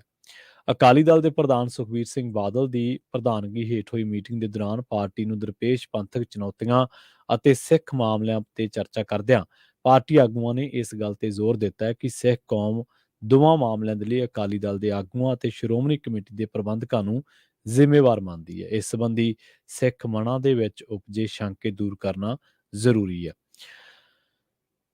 ਪਾਰਟੀ ਦੇ ਭਰੋਸੇਯੋਗ ਸੂਤਰਾਂ ਤੋਂ ਪਤਾ ਲੱਗਿਆ ਕਿ ਅਕਾਲੀ ਦਲ ਦੇ ਪੁਰਾਣੇ ਆਗੂਆਂ ਨੇ ਇਹਨਾਂ ਦੋਵਾਂ ਮਸਲਿਆਂ ਦੇ ਵਿੱਚ ਸਿੱਖਾਂ ਨੂੰ ਕੋਈ ਖਾਸ ਉਜ਼ਰ ਨਾ ਹੋਣ ਦੀ ਵਕਾਲਤ ਕੀਤੀ, ਜਦੋਂ ਕਿ ਬਾਬਾ ਬੂਟਾ ਸਿੰਘ, ਦਿੱਲੀ ਦੇ ਸਿੱਖ ਆਗੂ ਪਰਮਜੀਤ ਸਿੰਘ ਸਰਨਾ, ਬਾਬਾ ਟੇਕ ਸਿੰਘ ਧਨੌਲਾ ਤੇ ਭਾਈ ਰਾਮ ਸਿੰਘ ਨੇ ਸਪਸ਼ਟ ਤੌਰ ਤੇ ਸਿੱਖ ਕੌਮ ਵੱਲੋਂ ਅਕਾਲੀ ਆਗੂਆਂ ਨੂੰ ਕਟਹਿਰੇ ਦੇ ਵਿੱਚ ਖੜਾ ਕਰਨ ਦੀ ਗੱਲ ਕਹੀ। ਬਾਬਾ ਬੂਟਾ ਸਿੰਘ ਨੇ ਕਿਹਾ ਕਿ ਗੁਰੂ ਗ੍ਰੰਥ ਸਾਹਿਬ ਜੀ ਦੀ ਬੇਅਦਬੀ ਦਾ ਮਸਲਾ ਬੜਾ ਗੰਭੀਰ ਹੈ ਤੇ ਜਿੰਨੀ ਜਲਦੀ ਇਸ ਦਾ ਨਿਬੇੜਾ ਹੋਵੇ ਅਕਾਲੀ ਦਲ ਦੇ ਲਈ ਓਨਾ ਹੀ ਚੰਗਾ ਹੈ। ਅਮਰਜੀਤ ਸਿੰਘ ਚਾਵਲਾ ਤੇ ਰਜਿੰਦਰ ਸਿੰਘ ਮਹਿਤਾ ਨੇ ਕਿਹਾ ਹੈ ਕਿ ਬੇਅਦਬੀ ਦੇ ਮਾਮਲੇ ਤੇ ਅਕਾਲੀ ਦਲ ਦੇ ਆਗੂਆਂ ਦੇ ਖਿਲਾਫ ਝੂਠੇ ਦੋਸ਼ ਲਗਾਏ ਜਾ ਰਹੇ ਨੇ। ਪ੍ਰੇਮ ਸਿੰਘ ਚੰਦੂ ਮਾਜਰਾ ਨੇ ਕਿਹਾ ਕਿ ਬੰਦੀ ਸਿੰਘਾਂ ਦੀ ਰਿਹਾਈ ਦੇ ਮੁੱਦੇ ਤੇ ਮੁਹਾਲੀ ਦੇ ਵਿੱਚ ਲੱਗੇ ਕੌਮੀ ਮੋਰਚੇ ਨੂੰ ਗੰਭੀਰਤਾ ਦੇ ਨਾਲ ਲੈਣ ਦੀ ਲੋੜ ਹੈ, ਕਿਉਂਕਿ ਇਸ ਮੋਰਚੇ ਨੂੰ ਆਮ ਸਿੱਖਾਂ ਦੀ ਹਮਾਇਤ ਮਿਲ ਰਹੀ ਹੈ। ਇਸ ਮੀਟਿੰਗ ਦੇ ਦੌਰਾਨ ਇਹ ਵੀ ਫੈਸਲਾ ਕੀਤਾ ਗਿਆ ਕਿ ਸ਼੍ਰੋਮਣੀ ਕਮੇਟੀ ਵੱਲੋਂ ਝੂਠੇ ਦੋਸ਼ਾਂ ਦੇ ਜਵਾਬ ਦੇ ਲਈ ਹਮਲਾਵਰ ਰੁਖ ਤੇ ਅਖਤਿਆਰ ਕਰਨਾ ਚਾਹੀਦਾ ਹੈ। ਕਮੇਟੀ ਮੈਂਬਰਾਂ ਨੇ ਕਿਹਾ ਕਿ ਸ਼੍ਰੋਮਣੀ ਕਮੇਟੀ ਦੇ ਅਹੁਦੇਦਾਰਾਂ ਨੂੰ ਸੋਸ਼ਲ ਮੀਡੀਆ ਤੇ ਹੁੰਦੇ ਭੰਡੀ ਪ੍ਰਚਾਰ ਦਾ ਵੀ ਜਵਾਬ ਤੱਥਾਂ ਸਮੇਤ ਦੇਣਾ ਚਾਹੀਦਾ ਹੈ। ਅਕਾਲੀ ਦਲ ਦੇ ਪੰਥਕ ਸਲਾਹਕਾਰ ਬੋਰਡ ਨੇ 13 ਅਪ੍ਰੈਲ ਤੱਕ ਪੰਥਕ ਮਾਮਲਿਆਂ ਤੇ ਸੁਧਾਰ ਸੰਬੰਧੀ ਰਿਪੋਰਟ ਦੇਣ ਅਤੇ 13 ਅਪ੍ਰੈਲ ਤੋਂ ਬਾਅਦ ਅੰਮ੍ਰਿਤਸਰ ਤੋਂ ਦਿੱਲੀ ਤੱਕ ਇੱਕ ਮਾਰਚ ਕੱਢਣ ਦਾ ਵੀ ਫੈਸਲਾ ਕੀਤਾ ਹੈ। ਜ਼ਿਕਰਯੋਗ ਹੈ ਕਿ ਪਿਛਲੇ ਦਿਨੀ ਸ਼੍ਰੋਮਣੀ ਅਕਾਲੀ ਦਲ ਦੇ ਅਹੁਦੇਦਾਰਾਂ ਦੀ ਮੀਟਿੰਗ ਦੇ ਵਿੱਚ ਵੀ ਪਾਰਟੀ ਆਗੂਆਂ ਨੇ ਬੇਅਦਬੀ ਕਾਂਡ ਅਤੇ ਦਾਗ ਧੋਣ ਦੇ ਲਈ ਸ੍ਰੀ ਅਕਾਲ ਤਖ਼ਤ ਸਾਹਿਬ ਤੇ ਪੇਸ਼ ਹੋਣ ਅਤੇ ਭਾਰਤੀ ਜਨਤਾ ਪਾਰਟੀ ਦੇ ਖਿਲਾਫ ਹਮਲਾਵਰ ਰੁਖ ਅਖਤਿਆਰ ਕਰਨ ਤੇ ਜ਼ੋਰ ਦਿੱਤਾ ਸੀ। ਮੀਟਿੰਗ ਦੇ ਦੌਰਾਨ ਨਵੇਂ ਅਹੁਦੇਦਾਰਾਂ ਨੇ ਇਸ ਗੱਲ ਤੇ ਚਰਚਾ ਕੀਤੀ ਕਿ ਸਾਲ 2015 ਤੋਂ ਲੈ ਕੇ ਅੱਜ ਤੱਕ ਵਿਰੋਧੀ ਪਾਰਟੀਆਂ ਵੱਲੋਂ ਬਰਗਾੜੀ, ਬਹਿਬਲ ਕਲਾਂ ਅਤੇ ਕੋਟਕਪੂਰਾ ਮਾਮਲਿਆਂ ਤੇ ਪਾਰਟੀ ਅਤੇ ਪਾਰਟੀ ਆਗੂਆਂ ਤੇ ਨਿਸ਼ਾਨਾ ਲਗਾਤਾਰ ਸਾਧਿਆ ਜਾ ਰਿਹਾ। ਇਸੇ ਕਰਕੇ ਹੀ ਪਾਰਟੀ ਇਹਨਾਂ ਮਾਮਲਿਆਂ ਕਰਕੇ ਪਿਛਲੇ ਸਮੇਂ ਦੇ ਦੌਰਾਨ ਸਿਆਸੀ ਤੌਰ ਤੇ ਮਾਤ ਵੀ ਖਾ ਚੁੱਕੀ ਹੈ। ਨਵੇਂ ਅਹੁਦੇਦਾਰਾਂ ਨੇ ਮਸ਼ਵਰਾ ਦਿੱਤਾ ਸੀ ਕਿ ਜਿੰਨੀ ਜਲਦੀ ਇਸ ਮੁੱਦੇ ਦਾ ਅੰਤ ਹੋ ਸਕੇ ਹੋ ਕਰ ਦੇਣਾ ਚਾਹੀਦਾ ਹੈ। ਇਸੇ ਤਰ੍ਹਾਂ ਝੁੰਦਾ ਕਮੇਟੀ ਦੀ ਰਿਪੋਰਟ ਦੇ ਵਿੱਚ ਵੀ ਇਸ ਮੁੱਦੇ ਤੇ ਅਕਾਲ ਤਖਤ ਤੋਂ ਮਾਫੀ ਦੀ ਸਲਾਹ ਦਿੱਤੀ ਗਈ ਸੀ। ਪਰਮਜੀਤ ਸਰਨਾ ਨੇ ਮੀਟਿੰਗ ਦੇ ਵਿੱਚ ਕਿਹਾ ਕਿ ਅਕਾਲੀ ਦਲ ਨੂੰ ਇਸ ਵੇਲੇ ਬੇਅਦਬੀ ਦੇ ਮਾਮਲੇ ਤੇ ਵੱਡੀ ਚੁਣੌਤੀ ਦਾ ਸਾਹਮਣਾ ਕਰਨਾ ਪੈ ਰਿਹਾ ਹੈ। ਇਸੇ ਤਰ੍ਹਾਂ ਸ਼੍ਰੋਮਣੀ ਕਮੇਟੀ ਨੂੰ ਗੁਰੂ ਗ੍ਰੰਥ ਸਾਹਿਬ ਜੀ ਦੇ 328 ਲਾਪਤਾ ਸਰੂਪਾਂ ਦੇ ਮਾਮਲੇ ਤੇ ਉੱਠ ਰਹੇ ਸਵਾਲਾਂ ਕਰਕੇ ਨਮੋਸ਼ੀ ਦਾ ਸਾਹਮਣਾ ਕਰਨਾ ਪੈ ਰਿਹਾ ਹੈ। ਉਹਨਾਂ ਇਹ ਵੀ ਕਿਹਾ ਕਿ ਜਦੋਂ ਤੱਕ ਇਹਨਾਂ ਦੋਵਾਂ ਮਾਮਲਿਆਂ ਦਾ ਨਿਬੇੜਾ ਨਹੀਂ ਹੋ ਜਾਂਦਾ, ਉਦੋਂ ਤੱਕ ਅਕਾਲੀ ਦਲ ਨੂੰ ਸਿਆਸੀ ਤੌਰ ਤੇ ਭਾਰੀ ਕੀਮਤ ਉਠਾਉਣੀ ਪਵੇਗੀ ਅਤੇ ਪਾਰਟੀ ਨੇ ਪਿਛੋਕੜ ਦੇ ਵਿੱਚ ਵੀ ਇਹਦਾ ਮਹਿੰਗਾ ਮੁੱਲ ਉਤਾਰਿਆ। ਸਰਨਾ ਨੇ ਲਾਪਤਾ ਸਰੂਪਾਂ ਦੇ ਮਾਮਲੇ ਦੇ ਵਿੱਚ ਇੱਕ ਤੱਥ ਖੋਜ ਕਮੇਟੀ ਦੇ ਗਠਨ ਦਾ ਸੁਝਾਅ ਵੀ ਦਿੱਤਾ। ਤੁਹਾਨੂੰ ਯਾਦ ਹੋਣਾ ਚੰਗੀ ਤਰ੍ਹਾਂ ਕਿ ਆਪਾਂ ਪਿਛਲੇ ਕਈ ਦਿਨਾਂ ਤੋਂ ਹੀ ਪੰਜਾਬੀ ਰੇਡੀਓ USA ਤੇ ਇੱਕ ਰਿਪੋਰਟ ਪਾਈ ਸੀ, ਜਿਹਦੇ ਵਿੱਚ ਇਹ ਗੱਲ ਕਹੀ ਗਈ ਸੀ ਕਿ ਪੰਜਾਬ ਦੇ ਵਿੱਚ ਇੱਕ ਹੋਰ ਬਹੁਤ ਵੱਡਾ ਪੰਥਕ ਮੋਰਚਾ ਲੱਗਣ ਜਾ ਰਿਹਾ ਹੈ। ਉਦੋਂ ਨਾ ਤਾਂ ਉਸ ਮੋਰਚੇ ਦੀ ਕੋਈ ਪ੍ਰੈਸ ਦੇ ਵਿੱਚ ਕਵਰੇਜ ਸੀ, ਨਾ ਉਸ ਮੋਰਚੇ ਬਾਰੇ ਮੀਡੀਆ ਦੇ ਵਿੱਚ ਕੋਈ ਗੱਲਬਾਤ ਸੀ, ਨਾ ਉਸ ਮੋਰਚੇ ਬਾਰੇ ਸਿਆਸੀ ਲੋਕਾਂ ਦੇ ਵਿੱਚ ਕੋਈ ਹਲਚਲ ਸੀ, ਕਿਉਂਕਿ ਕਿਸੇ ਨੇ ਉਸ ਮੋਰਚੇ ਦੀ ਗੰਭੀਰਤਾ ਨੂੰ ਨਾ ਤਾਂ ਸਮਝਿਆ ਤੇ ਨਾ ਹੀ ਇਹ ਜਾਣਨ ਦੀ ਕੋਸ਼ਿਸ਼ ਕੀਤੀ ਕਿ ਇਹ ਮੋਰਚਾ ਲੱਗ ਕਿਉਂ ਰਿਹਾ। ਅਸਲ ਦੇ ਵਿੱਚ ਅਸੀਂ ਭੁੱਲ ਚੁੱਕੇ ਹਾਂ ਕਿ ਸਿੱਖਾਂ ਦੇ ਕੌਮੀ ਮਸਲੇ ਕੀ ਨੇ। ਜਿਹੜੀ ਗੱਲ ਮੇਨ ਹੈ, ਮੀਡੀਆ ਤਾਂ ਭੁਲਾਉਣਾ ਚਾਹੁੰਦਾ ਹੀ ਹੈ, ਸਿਆਸੀ ਧਿਰਾਂ ਵੀ ਚਾਹੁੰਦੀਆਂ ਨੇ, ਪਰ ਜਿੱਦਾਂ ਇਹ ਖਬਰ ਪਹਿਲੀ ਵਾਰ ਮੈਂ ਪੜ੍ਹੀ ਸੀਗੀ ਕਿ ਸਿਆਸੀ ਇਕੱਠਾਂ ਤੋਂ ਪਰੇ ਪੰਥਕ ਲੋਕਾਂ ਦੇ ਪੰਥਕ ਜਿਹੜੇ ਦਰਦ ਰੱਖਦੇ ਨੇ ਪੰਥਕ ਮਸਲਿਆਂ ਦਾ, ਉਹ ਲੋਕ ਹੁਣ ਲਾਪਤਾ ਪਾਵਨ ਸਰੂਪਾਂ ਤੇ ਅਲੱਗ ਜੱਦੋਜਹਿਦ ਕਰਨ ਤੋਂ ਬਾਅਦ, ਬੰਦੀ ਸਿੰਘਾਂ ਦੇ ਮਸਲਿਆਂ ਤੇ ਅਲੱਗ ਜੱਦੋਜਹਿਦ ਕਰਨ ਤੋਂ ਬਾਅਦ, ਬਾਈਬਲ ਕਲਾਂ ਬਰਗਾੜੀ ਬੇਅਦਬੀ ਮਾਮਲਿਆਂ ਤੇ ਅਲੱਗ ਤਰ੍ਹਾਂ ਅੱਡੋ ਅੱਡ ਜੱਦੋਜਹਿਦ ਕਰਨ ਤੋਂ ਬਾਅਦ ਹੁਣ ਇੱਕ ਮੰਚ ਤੇ ਇਕੱਠੇ ਹੋਣਗੇ। ਤੇ ਲੁਧਿਆਣੇ ਦੇ ਵਿੱਚ ਮੀਟਿੰਗ ਹੋਈ ਸੀ ਅੱਜ ਤੋਂ ਤਕਰੀਬਨ 1.5-2 ਮਹੀਨੇ ਪਹਿਲਾਂ। ਤਾਂ ਉਸ ਤੋਂ ਬਾਅਦ ਪੰਜਾਬੀ ਰੇਡੀਓ USA ਤੇ ਇੱਕ ਤੱਥਾਂ ਸਮੇਤ ਅਸੀਂ ਰਿਪੋਰਟ ਪਾਈ ਸੀ। ਉਹਦੇ ਵਿੱਚ ਇਸ ਗੱਲ ਦੀ ਸ਼ਾਹਦੀ ਭਰੀ ਗਈ ਸੀ ਕਿ ਮੁਹਾਲੀ ਦੇ ਵਿੱਚ ਆਉਣ ਵਾਲੇ ਦਿਨਾਂ ਦੇ ਵਿੱਚ ਇੱਕ ਬਹੁਤ ਵੱਡਾ ਪੰਥਕ ਮੋਰਚਾ ਲੱਗ ਸਕਦਾ, ਕਿਉਂਕਿ ਉਦੋਂ ਮੀਡੀਆ ਲਤੀਫਪੁਰ ਤੇ ਜ਼ੀਰੇ ਮੋਰਚੇ ਦੇ ਵਿੱਚ ਰੁੱਝਿਆ ਹੋਇਆ ਸੀਗਾ। ਇਸੇ ਦਰਮਿਆਨ ਹੀ ਮੁਹਾਲੀ ਦੇ ਵਿੱਚ ਪੰਥਕ ਮੋਰਚਾ ਲੱਗਣ ਦੀ ਆਪਾਂ ਗੱਲ ਕਹੀ ਸੀ।